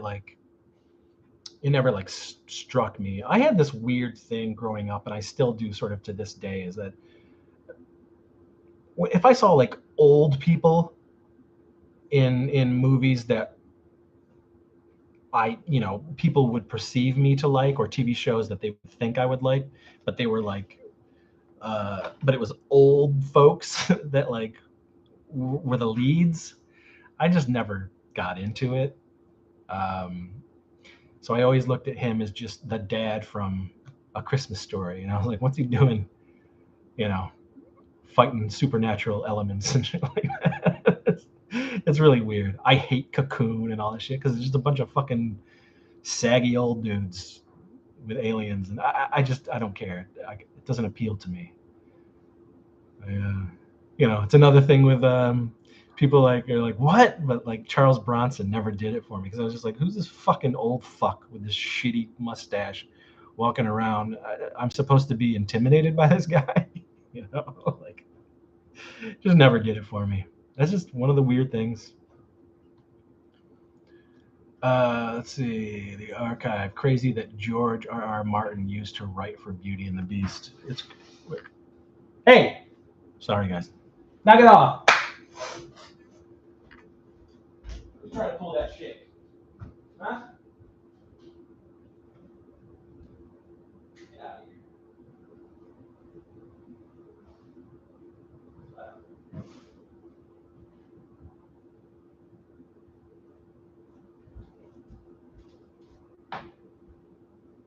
Sorry. My cats are raising Cain. Terry Brass, have you ever seen Frankenhooker? Yes, of course. Too many horror movies. How about the Reanimator movies? Love Reanimator. I used to love Bride of Reanimator, and I recently watched it again, and I was like, man, this just isn't as good as I remember it being. And I used to watch it all the time, especially when it hit VHS. Like I was one of those people who reserved the VHS release when it was coming out. My video store, Video Connection, was very loved me. Like they knew I was the filmmaker kid, the horror kid. They let me shoot in their store all the time, but I always got like first dibs on reserving certain movies, and I always did it. They'd also give me a lot of like free posters and stuff from movies that I love. But yeah, I watched it again recently. I had this and watched it and was like, man, it's not as good as the first movie. And I have a thing where like, you see all these collection videos and people with like these vast, giant, huge movie collections. And one, for the most part, you just kind of think, well, are you just collecting to have a collection, or are you actually going to watch these movies? 9 times out of 10, these people haven't even seen the majority of these films. They're just doing it to show off their collection. Um, I don't do that when I collect. I just collect what I want, what I know I love. I also don't blind buy. If I want to see something bad enough, I'll rent it first and then I'll buy it. Um, so, I have my collection, a very tight and concise collection, and it's pared down to what I like. And every now and again, I'll go through certain movies that maybe I haven't watched in 5 years or whatever, and I'll watch them again to see if I like it still, if it deserves to stay in my collection. And if not, then I'll just take it out and I'll sell it, and then I'll have room for, uh, you know, more things to go in my collection.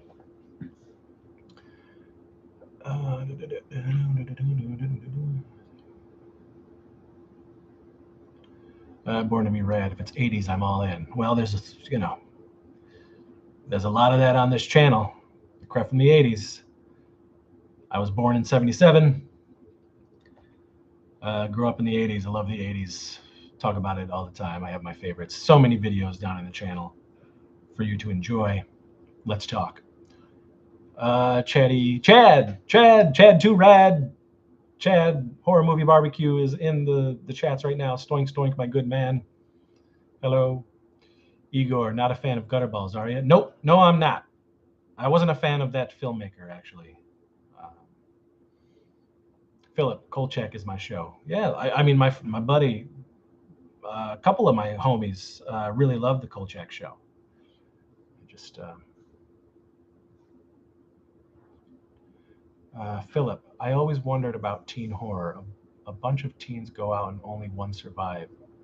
I always want to see her explaining to her friend's parents while she explains what happened. Yeah, yeah. I mean, like, you know, when you're younger, you definitely don't think about that shit. I didn't. It wasn't until I was in my 20s, in the 90s, that I started to think, man, like, imagine, coming out of something like that and having to go like talk to parents.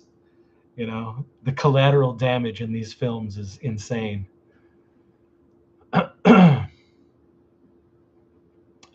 So we both know Chad, Small World. Yeah, Chad is my buddy. Chad is in some of the videos that I do. Chad comes to my Saturday morning sleepovers. Chad lives 20 minutes away from me. Yeah. He's on some of the videos down below. We do a bunch of videos together. I still buy all the VHS releases from SRS Cinema and make flicks. Hey, that's cool. The Gooch. Good Gooch. What's up, Chris? I'm late to the party. It's okay. You're never too late. A Gooch is neither late nor early. He arrives precisely when he means to.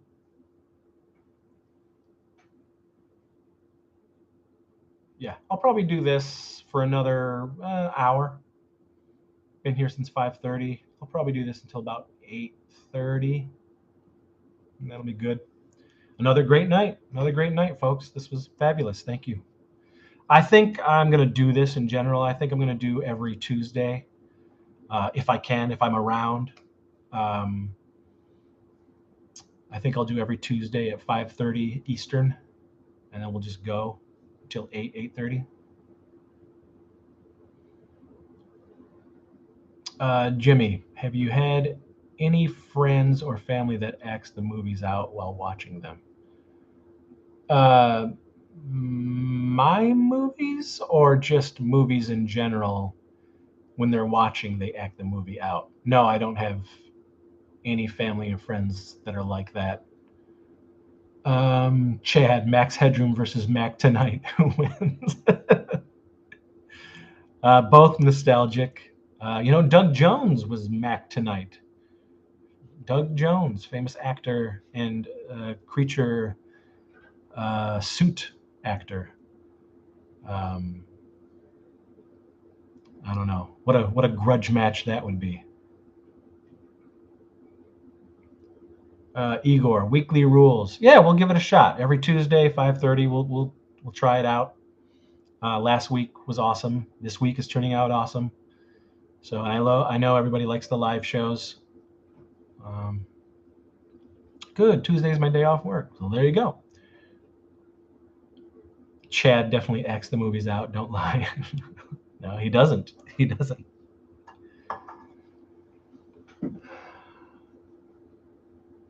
But we do have a couple episodes coming up at the end of this week.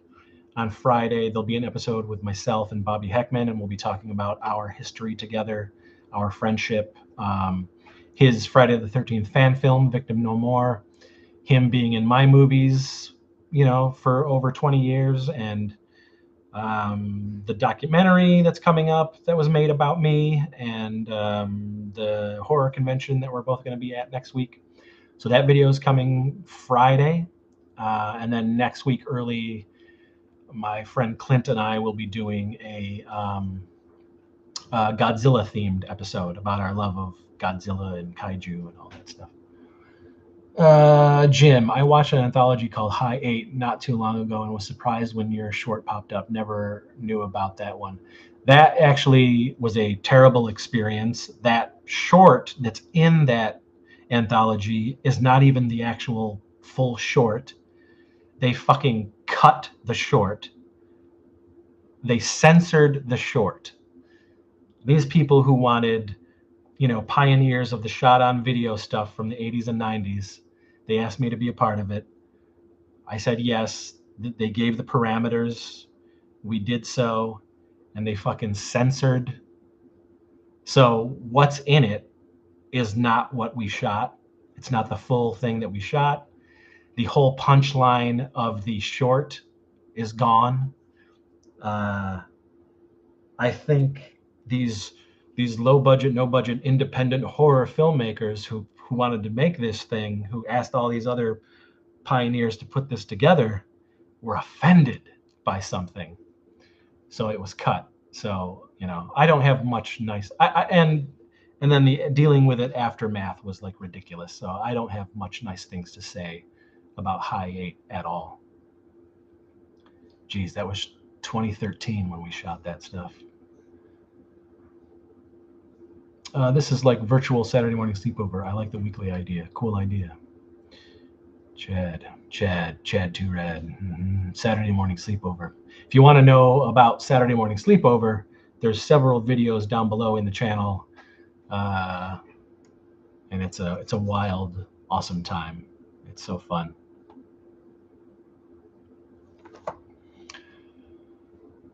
Jimmy, my family hates when I do that, but I cannot act them out. Also, what's your thoughts on Sleepaway Camp? Oh, have always loved Sleepaway Camp. I think it's a great summer slasher film. I was probably 13 when I first saw Sleepaway Camp, and it was awesome. And I was shocked, and I laughed my ass off at the end of that movie. It was so good. Recently, my son and his friends saw it. They were pulling movies. We have a home theater in the basement, and they were pulling movies to show on the big screen, and they pulled Sleepaway Camp, and I could hear them from upstairs when that moment happens at the end of the movie, and I could hear them all like flipping out. And River was like, no, no, no. So funny. The archive. Yeah, High 8 was weak sauce. Yes, it was. It was fucking terrible. Now the archive. For any newbies, a lot of Chris's work is streaming on Amazon Prime and Tubi, or better yet, you can get them on Blu-ray from Chris. That is correct. You can get them at a lot of places. Streaming-wise, they're all over the place. If you want to pay, they're on DVD and Blu-ray in several places. But if you want to support the filmmaker, you go right to me.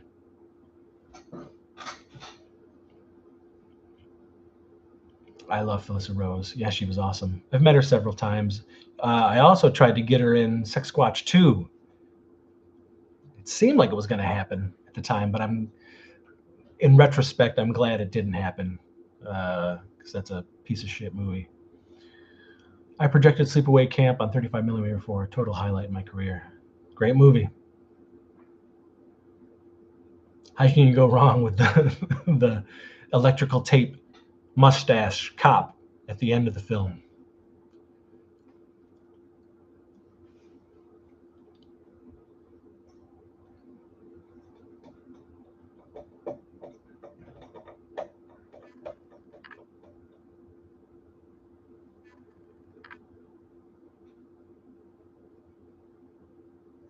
See me.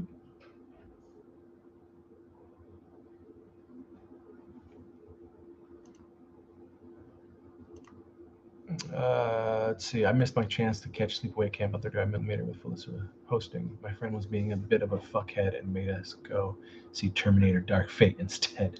We are no longer friends. I think you missed out.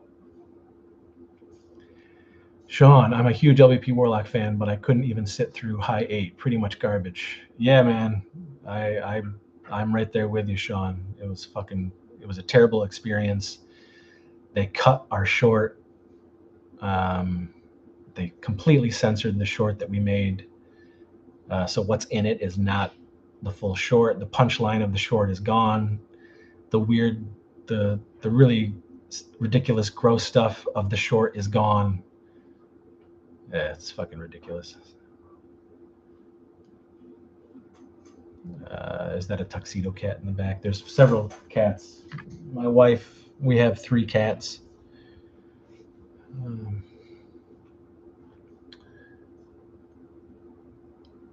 Sean, what they have doesn't make sense either.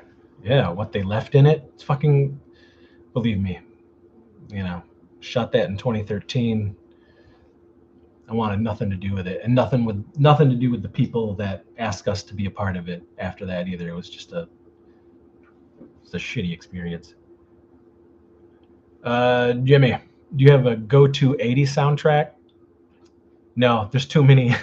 There's too many that I love. Too many. I mean, since the 80s, and this is no lie, since the 80s, there hasn't been a day that goes by where I don't listen to something 80s.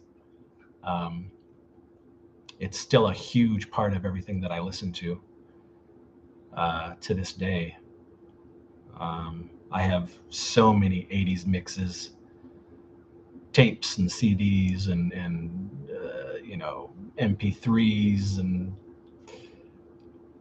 all that shit. It's too many that I love.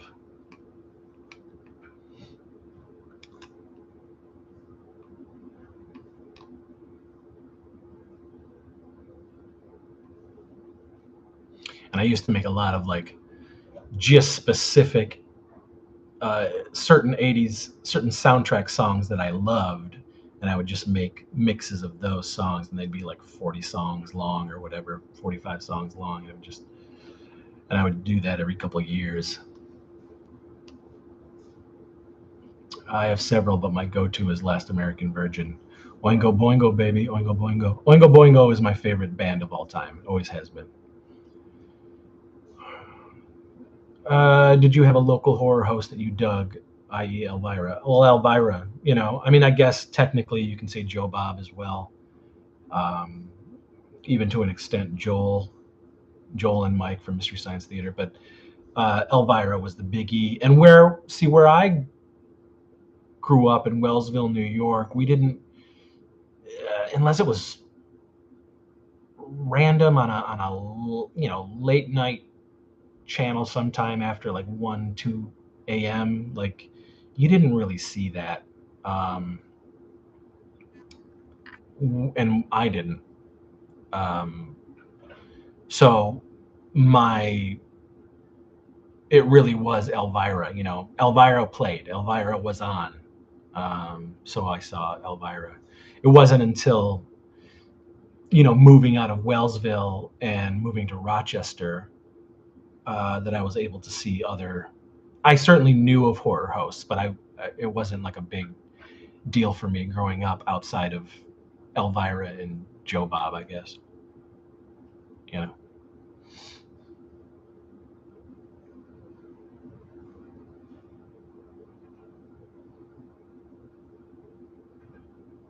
and Elvira was enough.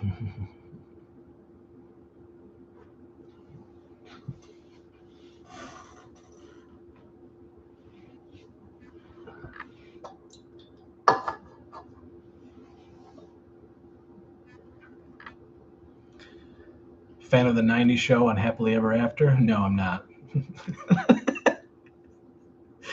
I'm not a fan of much of the '90s in general.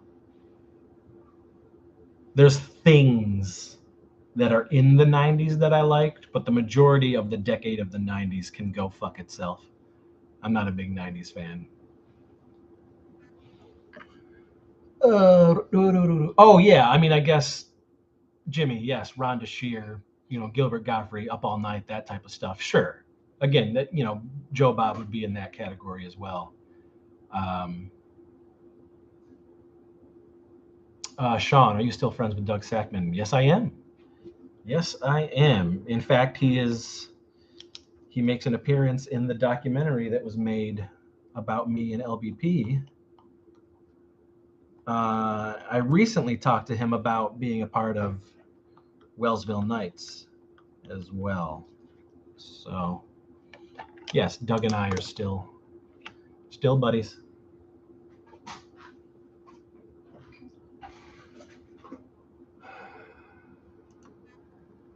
Chad, you got that right. Fuck the '90s.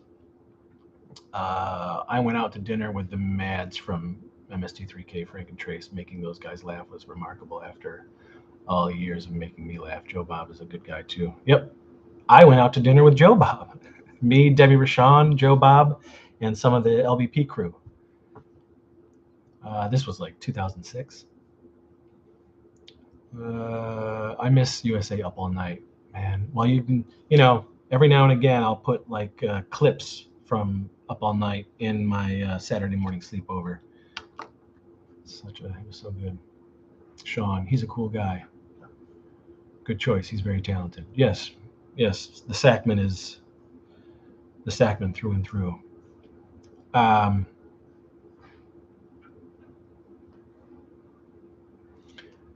do you know if the LBP doc is submitted to Screenland's Panic Fest? It was submitted for 2022, and they didn't pick it, which was a bummer. We all thought it was a shoe-in because, both Meredith and Andrew are good friends with the Screenland peeps, and they're prominently in the documentary, and Panic Fest did not pick it, probably because where's the prestige in that, picking something that isn't going to bring them attention and accolades from quote unquote celebrities and stuff. So of course they didn't pick it, but yeah, so we will be at the Creature Feature weekend next weekend in Gettysburg, Pennsylvania. Creature Feature Weekend Convention and Film Fest. We will have a table there. We will Zach Oliveris' documentary about me and low budget pictures will be playing Saturday night at the theater. There is a movie theater that is adjacent to the convention. It's right across the parking lot. And my friend Bobby Heckman, his Friday the 13th fan film will be playing right before ours. So his is 8:45, and then the documentary that Zach made About Us plays at 9:45 on Saturday night of the convention. But we'll be there all weekend promoting. I'll be promoting my new Blu-ray releases. Zach will be promoting the documentary. Bobby will be promoting his Friday the 13th fan film, Victim No More. And that's all happening in Gettysburg, Pennsylvania, August 26th through the 28th at Creature Feature Weekend. Great show. Did the show last year, and it was awesome. Met so many fans. We did really, really well. And it's a great time.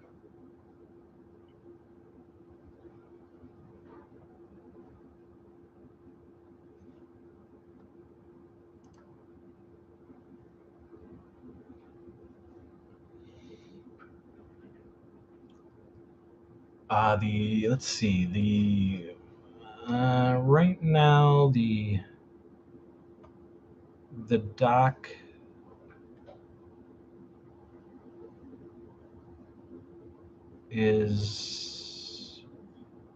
it won Best Feature at the Warp Dimension Film Fest. It's playing Creature Feature Weekend. It's playing the Scum Dance Film Festival. It's playing the Atlanta Underground Film Festival, and it's playing at the Sydney Underground Film Festival. I think the Sydney one is an online fest, so you may be able to see it whenever that's playing. I'm not sure how you pay to watch, or if it's for the whole festival or if it's specific movies that they're showing. I'm not sure.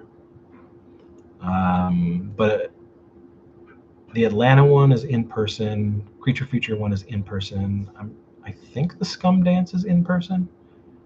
I'm not sure. And then I know he submitted to like a ton more festivals, so I don't know. We'll see what other fests accept the doc. Again, I have nothing to do with it other than being the subject of the documentary. So we'll see. But when Zach posts stuff, then I take it and I post it on all my social media, so people will be able to find out when and where the doc is showing and all that good stuff. What festivals are playing it, whatnot. But next week is going to be fun because it's like a big family affair because, our good friend Bobby Heckman, my good friend of 22 years, been in my movies, been a part of LVP and Warlock for 22 years. He's in the documentary. His fan film, Victim No More, is playing, and LVP members are in Victim No More. And we'll have members of LVP Warlock at the convention.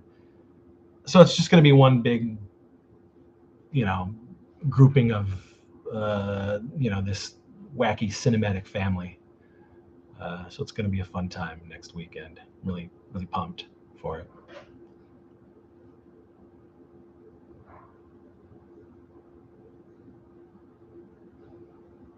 And we'll have Sievage Femme Film Frights on Blu-ray.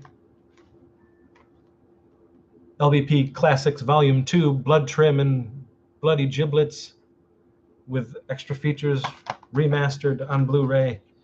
Low Budget Pictures Classics Volume 3, The Karaoke Kid and Scrotal Vengeance remastered and re-edited, all new edits with a ton of special features. These will be at the Creature Feature Weekend next week. So will Death of Lantern the remake, and Evil Knight, and the Stoinky Saga, and the Anal Paprika Trilogy on 2 discs with special features, and Death of Lantern and the Weirdsies. So many of my films will be available to get on Blu-ray. Yeah, here. It's in there now. Okay.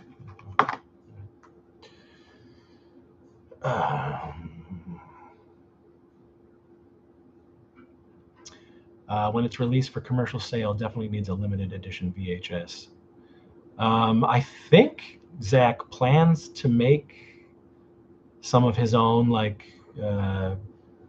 pre-release VHS versions of it, I believe.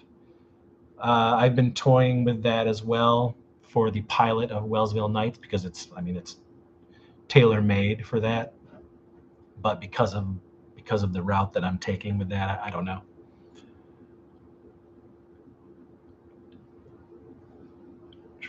I have the original releases of just about everything except Anal Paprika that was stolen by a douchebag. That sucks, Sean. Sorry to hear that.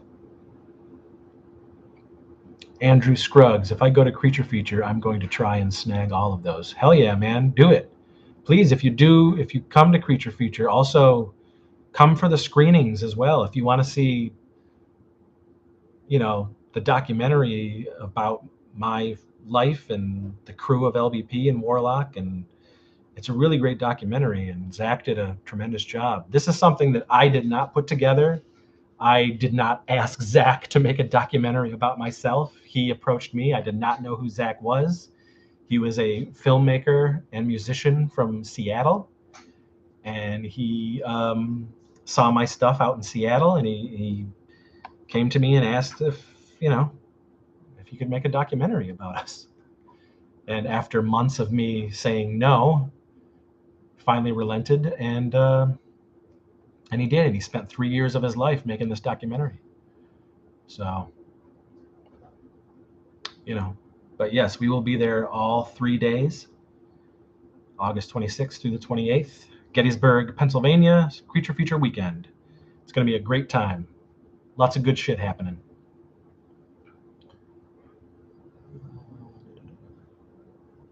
Andrew, I really want to see the doc and hopefully meet you. Well, hopefully you'll come out. Igor, does any LVP or Warlock t-shirts exist? The old school t-shirts, no, they don't. But you can go to tpublic.com, and there is a low budget pictures store on TeePublic, and you can get some stuff. Let me see if I can get a link to the TeePublic store, and that's I see very little. I think TeePublic charges like $13 for whatever you put on there, and then you get like $2 out of it every time it's sold. But I don't usually give a shit. I'm fine with it. I just love the fact that the stuff is out there and people are wearing it and all that good stuff.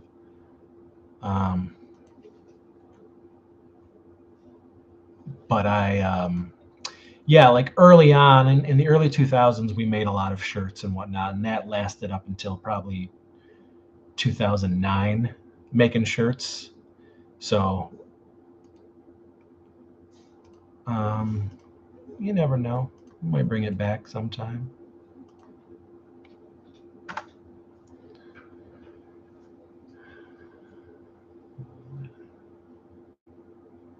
Sean, I've been to a ton of LVP screenings. It's always a fun time. Sean, do you have the Weirdsies? Do you have Death of Lantern, the remake? Seavage's fan film Frights? Amazing. Sensually amazing.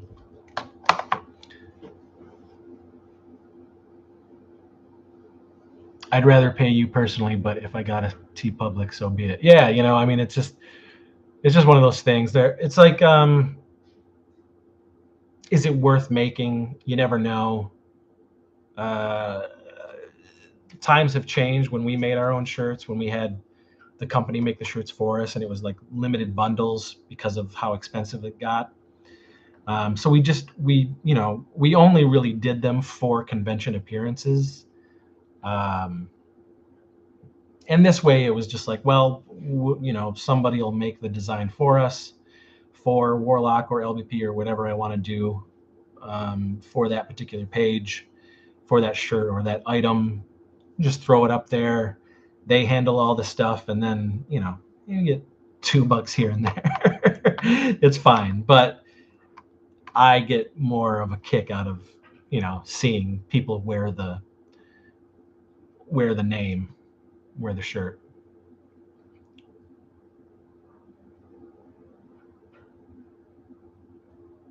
Sean, I remember not being able to find LVP shirts, so I made my own. I think I remember you making your own shirts. I think you did some iron-ons or something. Yes, I do have them. I got them as a gift. Ooh, excellent. Creamy. Well, what I'll say about these Blu-ray discs is that if you are a special features hound and you like the making of things, all of these releases have so many special features, brand new, that we did all for these releases. We talked to so many people that haven't been talked to in a while, and this release in particular, as you know, if you have it, Sean, but this one, we tracked down the original members of LBP, who some of them I hadn't talked to or seen in over 25 years, but they're on here. Early footage of me making movies in the late 80s and early 90s, extras and raw footage from Friday the 13th Halloween night from 1994 and shit like that. And, this was a really cool special release for like the diehard LVP fans.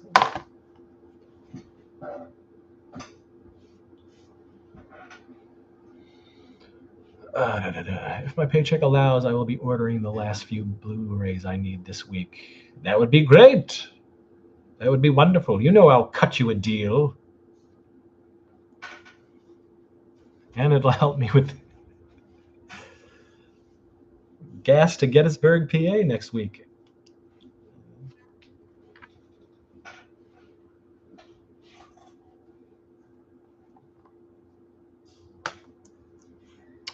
Yes, you said something to me about my homemade LVP shirt, and I believe Cinema Wasteland back in the day. Great features for sure. Yes.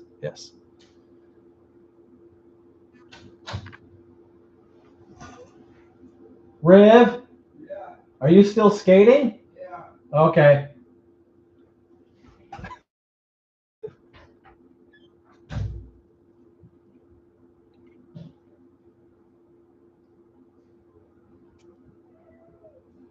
What you want? Bitch. Can't you see I'm busy?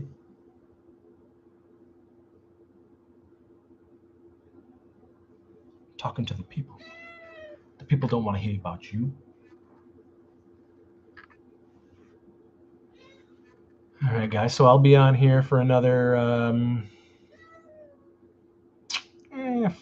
40 minutes or so. I'll do another 40 minutes and then I gotta split. Sean, I'm glad to see that you're still doing this shit. I'm sure many aren't, but it's in the blood, man. I can't stop. No matter how many times I'd like to, how many times I've tried. I just can't stop. Got to keep doing it. Got to keep doing it. And hopefully something will happen with my new project, Wellsville Nights. I really hope it bears fruit. So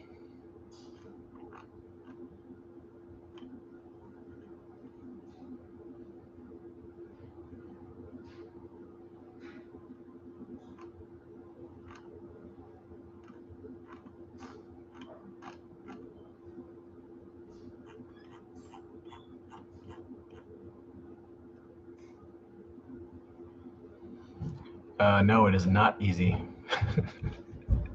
to keep going and to still, to have the group that I've had for 20 years is amazing, Not counting seeing Taint Light in 2009, I didn't discover your world till 2020, so there will always be new fans finding your crazy shit. Yeah, I mean, it happens almost every week. And again, that's thanks to, regardless if I see no money from any of the online sales or streaming sales or anything like that. The one thing that's great about this stuff is that new people are still discovering all the crap and are coming to me and saying, hey, I saw this and this on this, and this is wild, and what is this, do you are you still doing this, or have you made more and everything? And then they're like shocked that like how long I've been doing it and how many I've made. And it's always great, man. It's fun to that it's still sort of out there. So that's the gift that keeps on giving, regardless of payment or not. Is just people discovering the stuff and then enjoying the stuff, understanding what the stuff is, because my stuff is an acquired taste. It's, you either love it or hate it. You know, I know what I'm making. I have no delusions about what I'm making, and it's fun that people are still discovering that and getting the joke and understanding what it is and what LVP and Warlock is all about. So it's still it's a great thrill to still have people, been doing this for 31 years under low budget pictures, and to have people still like, hey, I saw this and this is what the fuck, it's like, oh, that's great. Andrew, no kidding, I discovered over the summer. Well, thank you for sticking around. Thank you for still following up, and you know hell yeah. Jim Balls. Someone shared Malva and Filthy McNasty on a torrent site back in like 2007, 2008, and shortly after seeing those, I bought everything I could. Yeah, again, like, you never know where this stuff goes. Because I've made so many movies and because so many different distribution companies own so many of my movies, I don't know where they end up. How many versions get retooled as a new DVD or streaming release, or who knows, like. But yeah, the surprise and the fun of it is still new fans popping in and appreciating the stupidity. So it's a joy. Yeah, okay. There's an authenticity to your work. I can't say the same for the newer filmmakers trying to make VHS camp. Your work's aim always seemed to be fun, not just being jokey. Well, 100%. I mean, if you're making the movie, you got to be fun. I would think that the majority of the people who tried to jump on that bandwagon and just, oh, these people are making movies, I can do it, and they're no longer around, it's because they were doing it to try to make an easy buck. And they really didn't have the passion in them, or they don't have the passion in them. They're just like, oh, this is a nostalgia trip, so let's capitalize on that. And and those people are going to fall by the wayside.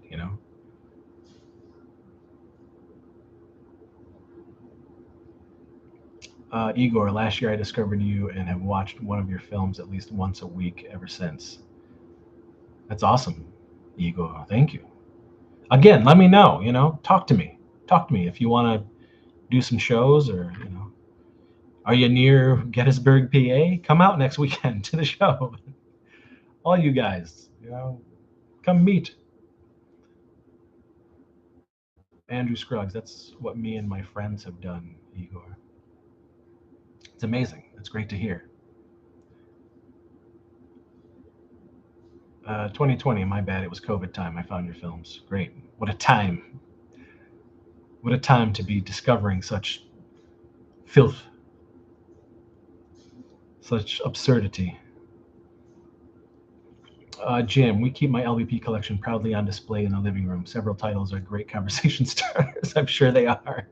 What's this moist fury? What did it? What is this? Heather and Pugly drop a deuce. What's a scrotal vengeance?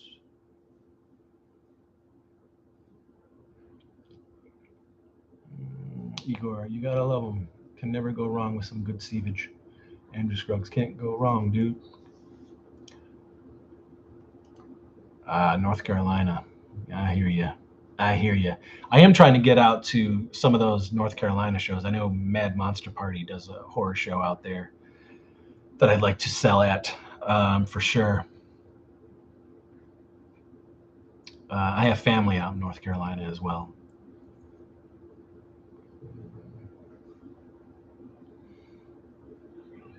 Chad, I hope everyone makes it out to Gettysburg and share some laughs and good times with the entire LVP family. Me too, Chad. Me too. I hope a lot of people come out.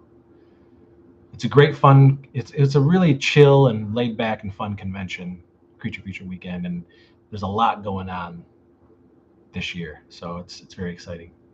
Jim, Moist Fury is always one of the first people noticed, then Anal Paprika usually second. Sean, it's always great to pop in a LBP flick for an uninitiated. It always gets a reaction, to say the least. Yeah, man. You know, like I said, love it or hate it. Not a lot of in between.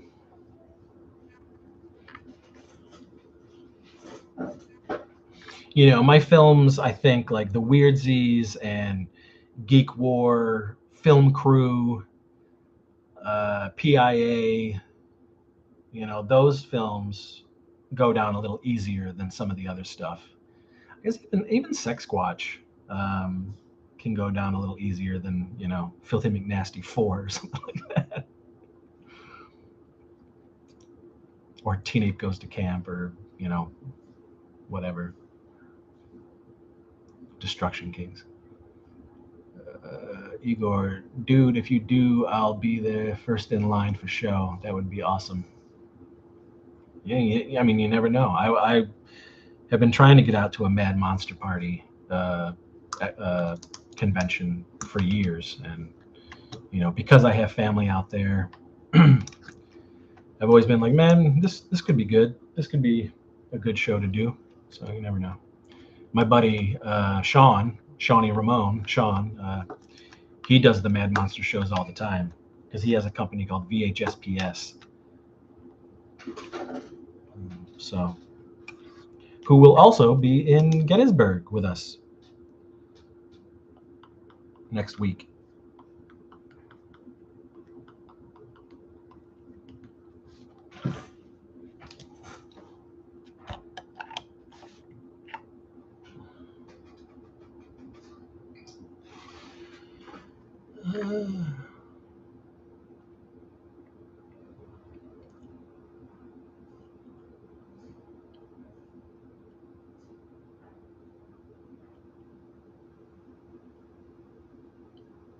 I feel that my friends are thinking about making a 13-hour drive. Well, listen, if you come out, don't come just for us to Creature Feature Weekend. It's a great show. It's laid back. It's small, but you know, I am not what I write in my films, and I'm not what I play in my films. I'm just a normal geeky dude who is funny to some people, but I am not the persona in any of my films or what I write. We're a very, very geeky group of people, and you know, we're going to be jazzed about guests that are there and other vendors, and you know, so sure, come, you know, but really enjoy the weekend. If you're going to drive 13 hours to come to Creature Feature Weekend, live it up, enjoy the whole thing, because it is a good time. And if you love horror and you love sci-fi and you know you love B movies and schlock, then a horror con is great to be at anyway. So, but yeah, it's going to be a good time. Jim, I have lost friends by making them watch LBP. I hope that's not serious. They weren't cool enough to get it, so good riddance. Yeah, that's right. Kick them to the curb. Igor, Jim, well, they were never real friends to begin with. If they can't love, you know, whatever, Death o' Lantern, if they can't love Stoinky Beach, then they can't love you. They couldn't handle the seepage.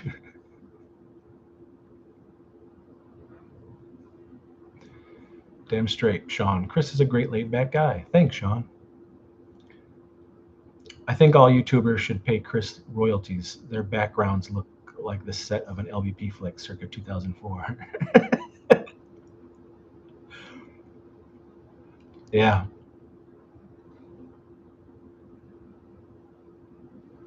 Andrew, yeah, plan on going for all 3 days. Great, and live it up, enjoy it. But yes, please come to the table. Yes, please come to our screening Saturday night, and you know, you'll have a good time. Jim, imagine if you were like one of your characters just in real life all the time. Someone would have probably committed you by now or left you on the side of the road. 100%. But you never know. I mean, that dude, that fan who flew himself out from God knows where to that convention just to meet us, and then he met us and he was really disappointed, thinking that we were these wild and crazy guys, and we were just chill. Igor, if you don't love me at my Sex Squatch 2, you don't deserve me at my Sex Squatch. Absolutely. Absolutely.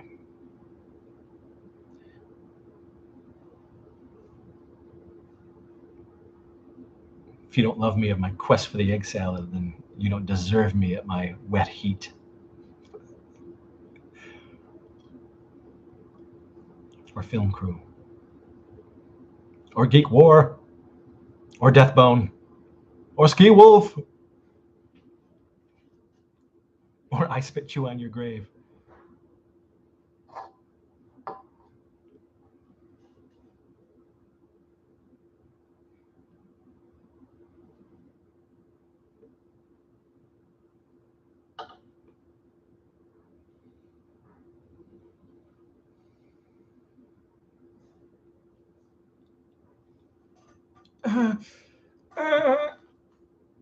Oh God, my crusty bones. Did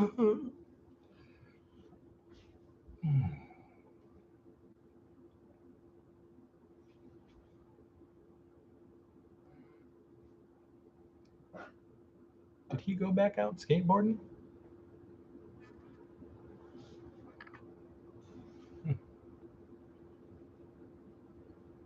Jimmy, enjoy the rest of your evening. Catch you next time. Yes, Jimmy, thank you so much. Yeah, I'm gonna get off here at 8:30, but thank you for popping by. Please check out the channel. Check out the episodes. There's a lot of stuff down in there. A lot of stuff that pertains to everything I'm all about. Movie making stuff, 80s horror, toy collecting, music, comic books, large natural breasts.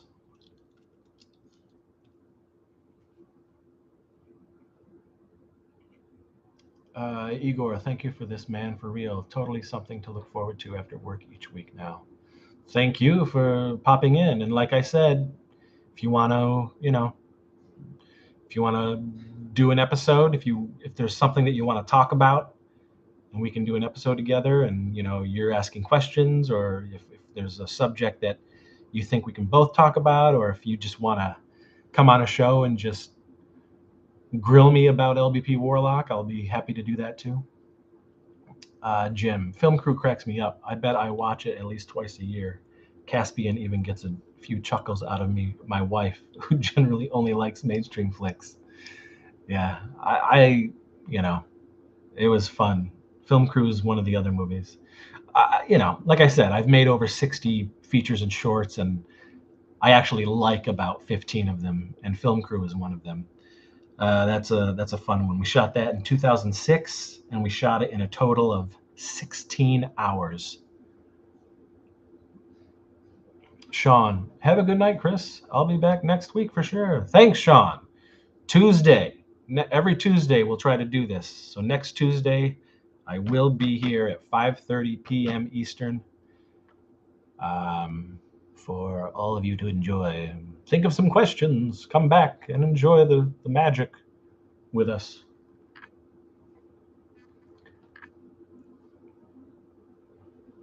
Andrew, do you have any not so known 80s horror movies you recommend, or horror movies in general? Um,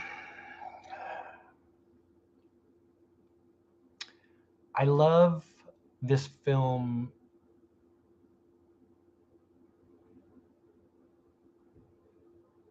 Um,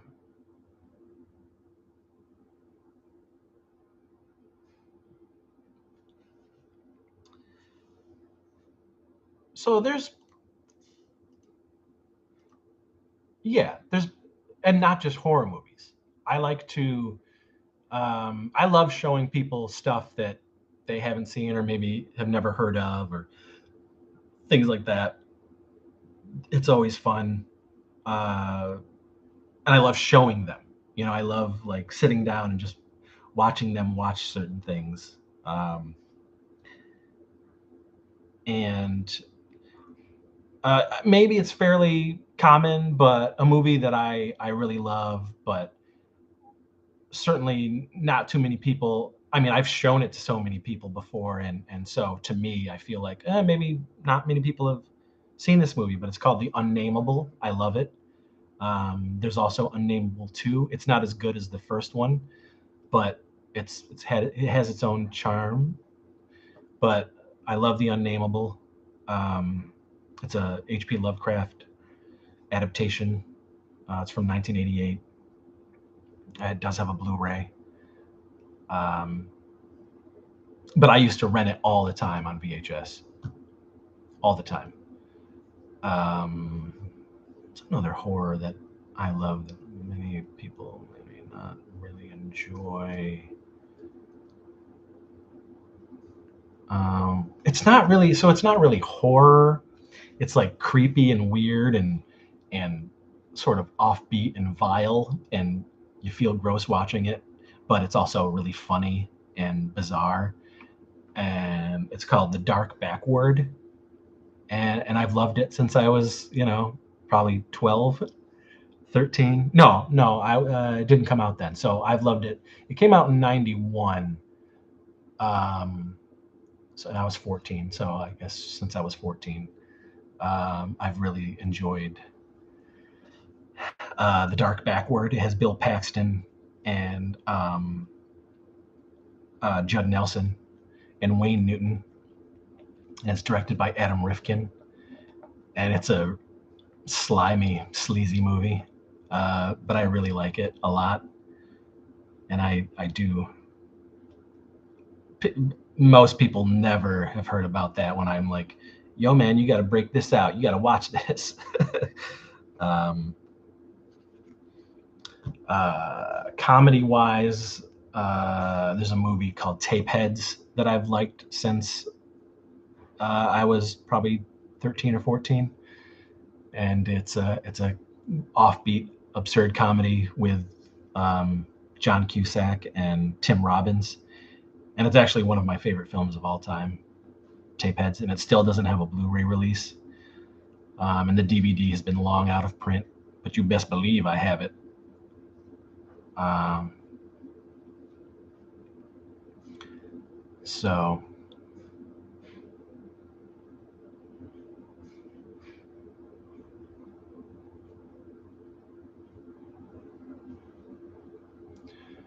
I'll have to check it out. Jim, Wayne Newton, Igor, New York Ripper. Yeah, I mean, the people. I mean, if Fulci and Italian horror, everybody knows New York Ripper. Sean Allen, Townies is fun, not well known.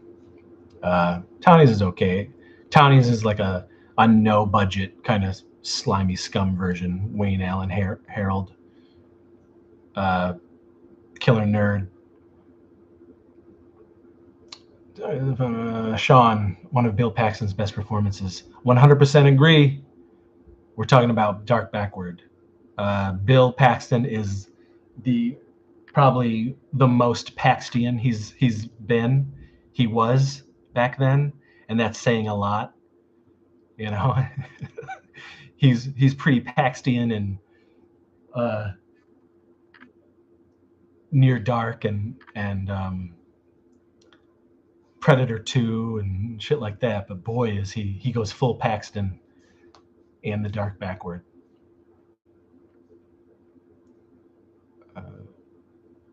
Igor, you down with the band Necrophagia? I know Baltus is a fan. No, I'm not. I don't. I'm not a big like death metal guy. My metal is cheese metal. I love power metal. I love fantasy metal. I love Dio and Manowar and Rhapsody and Nightwish and Halloween and Blind Guardian and shit like that. More recent extent like Dragon Force, that type of stuff. That's I like the cheese. I like the fantasy element of metal. I mean, I like Metallica and Megadeth and stuff like that. A little Iron Maiden here and there, but I prefer I prefer a couple layers of cheese with my metal. Yeah, extreme metal is a no-go. That stuff I laugh at for real. Like it just makes me laugh because they're just so serious. What do you want, Freya? Stop bitching.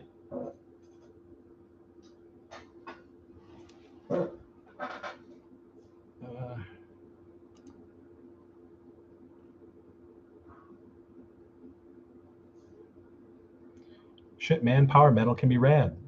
Can be. To me, it is. It 100% is. That's the kind of metal, I also like hair metal. I like, 80s rock, I love a good old, big fan of AC/DC, If it ain't broke, don't fix it.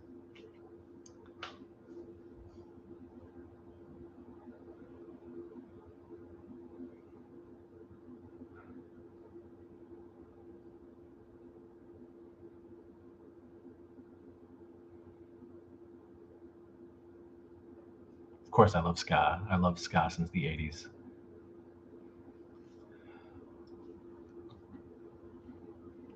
Oingo Boingo is my favorite band ever from all time.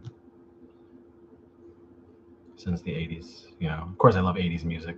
Again, I haven't stopped listening to it since the 80s. I hate 90s music. Always hated 90s music.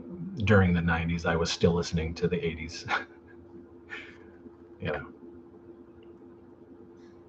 I love They Might Be Giants. I've been a fan since the 80s.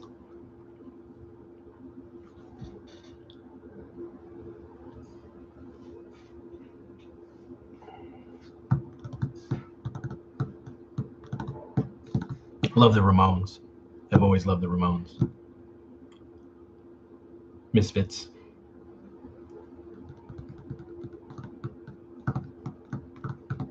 If you love ska and the Misfits, listen to the Independents.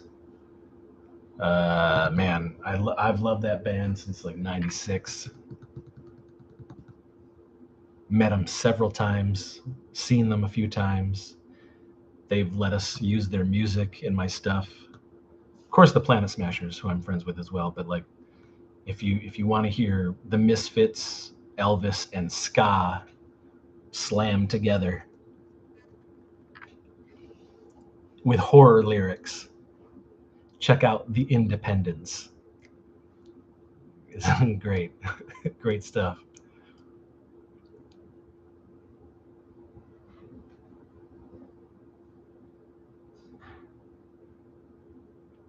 Igor, Independence Rule. I saw them a couple times and was stoked to see you use them in a film. I've been using them since the 90s. I've been using them in films. They've always been really awesome to us. Evil Presley has kissed me on the lips.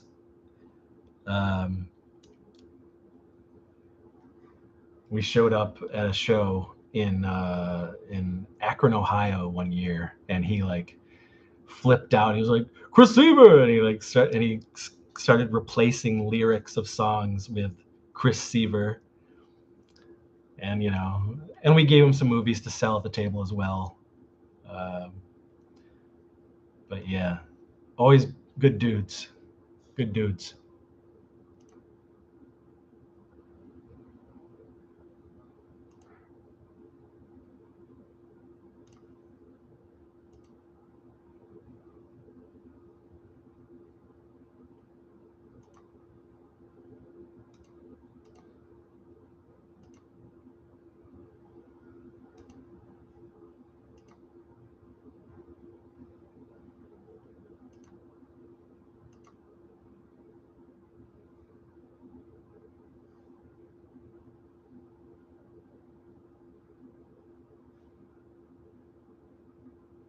Check out the group 52 Ways, more poppy horror punk, but man, they are great. Yeah, I'm not a. We'll see. I'll check it out, but I don't like pop punk. I never liked pop punk. It's just a genre of punk that I never liked. I would rather, like I enjoy Less Than Jake, but I like more of their ska stuff. Like when it's just any other song they do, I'm like, okay.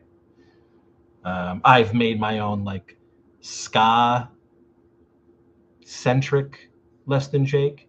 I mean, the first few albums were basically all ska punk, whatever you want to call it, and then they started changing into poppy punk, ska punk. But like, I hate any pop punk, any of that stuff that was popping up in the '90s and the 2000s. Like, that's just not for me. Not for me.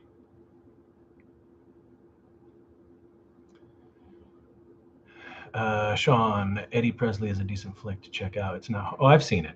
Yeah, I mean, because I was so entrenched with Tempe Entertainment and still am. Well, now they're called Make Flicks, but all of that stuff. When all that stuff was happening and that was being made and all that stuff was coming out,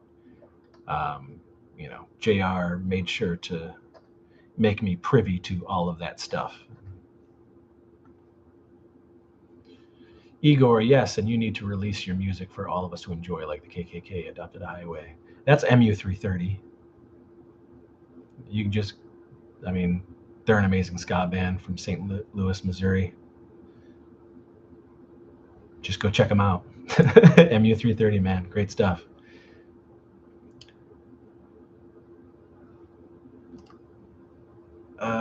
Sean, yeah, that pop punk shit is bad to say the least. Tempe is awesome. I love JR. He's a great guy, indeed. Igor, but y'all's.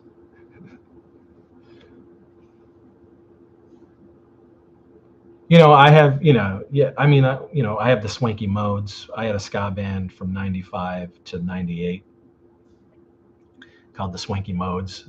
And there's a video about it on this channel where we talk about it. And I show you clips of us in concert and whatnot. But that also, like, that was how I got to be friendly with a lot of the bands for them to give us permission to use a lot of that music in my films throughout the years. But yes, I have written and recorded a lot of stupid shit that does end up in all of my films. um, and back in the day, I don't know if we talked about it last live show, but back in the day, I used to make CD mixes at the tables when we were at conventions, and when people would buy movies from us, we would just throw in a CD mix of the music that was in the movies, stuff like that.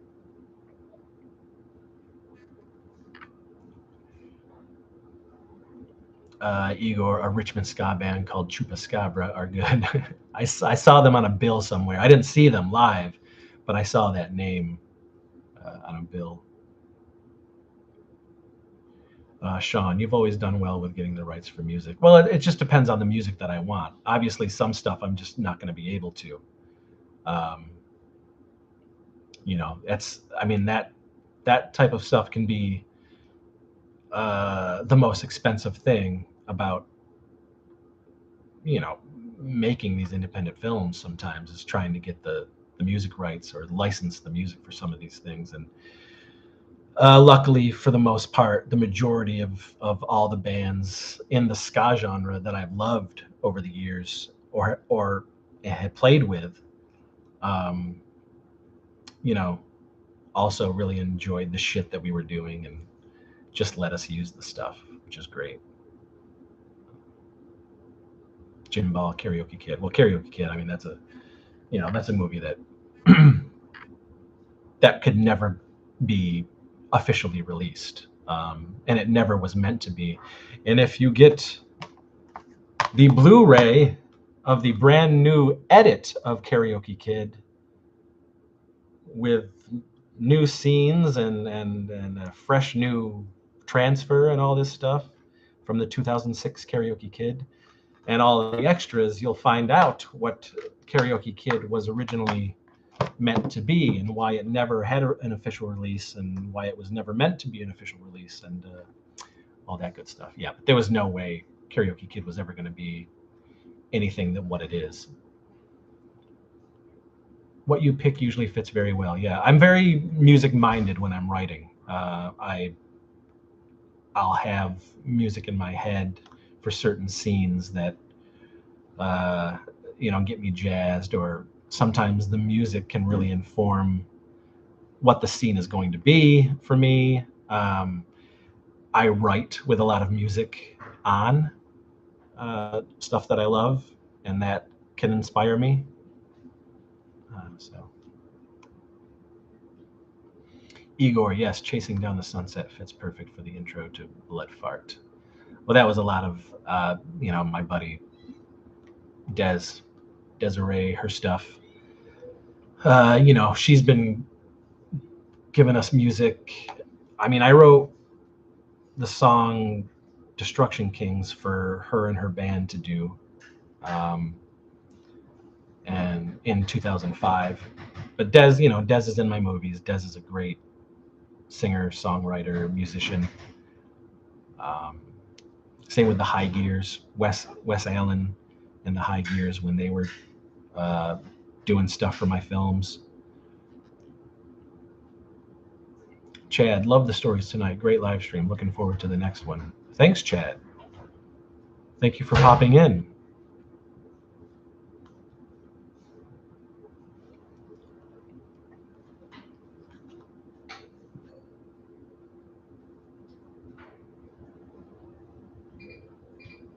I hope you feel better, Chad. Kick that COVID. Get it out your system so you can get back over here.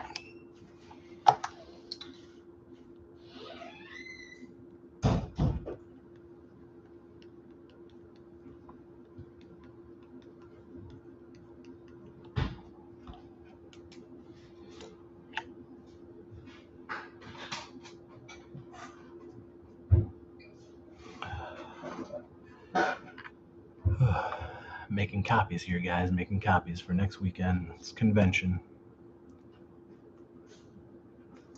I'm gonna have probably, let's see, 1, 2, 3, 4, 5, 6, 7, 8, 9. Probably gonna have 9 different titles available at the show next week. So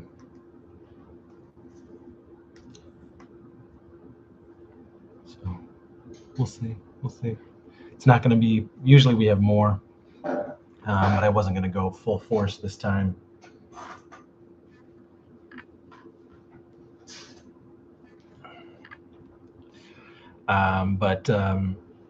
So we're going to be winding down. Thank you, Igor. Thank you. Yes. We usually do really well at the shows, at conventions. It's always a great time meeting old and new fans, and it's one of the best parts about doing all this is just meeting people and getting to talk to everybody. So remember, we'll be back next Tuesday, 5:30 Eastern. We'll be at Gettysburg, PA next weekend, August 26th through the 28th, for the Creature Feature Weekend Convention and Film Festival. You can find me on Instagram at It Crept From the 80s, all one word. On Facebook at Christopher J. Seaver. Facebook event page or Facebook page also is Warlock Home Video Network. And of course, right here on It Corrupt from the 80s on YouTube. But yeah, this is it. This was good, guys. Thanks again. Thanks for another kick-ass live show. I appreciate it. And and look for the new episodes dropping. So this Friday will be an episode with Bobby and I, and that'll go up Friday night. And then next week before the convention, Clint and I will be dropping an episode about our love of Godzilla films and kaiju films and all of that good stuff. And then hopefully I'll be shooting stuff from Creature Feature Weekend. But until then, all you guys have a great night. Thanks again for popping in. Thanks for enjoying the channel. Thanks for enjoying the movies. Thanks for listening to my blabbering and asking questions. And I appreciate you all. So we'll see you next week. Goodbye.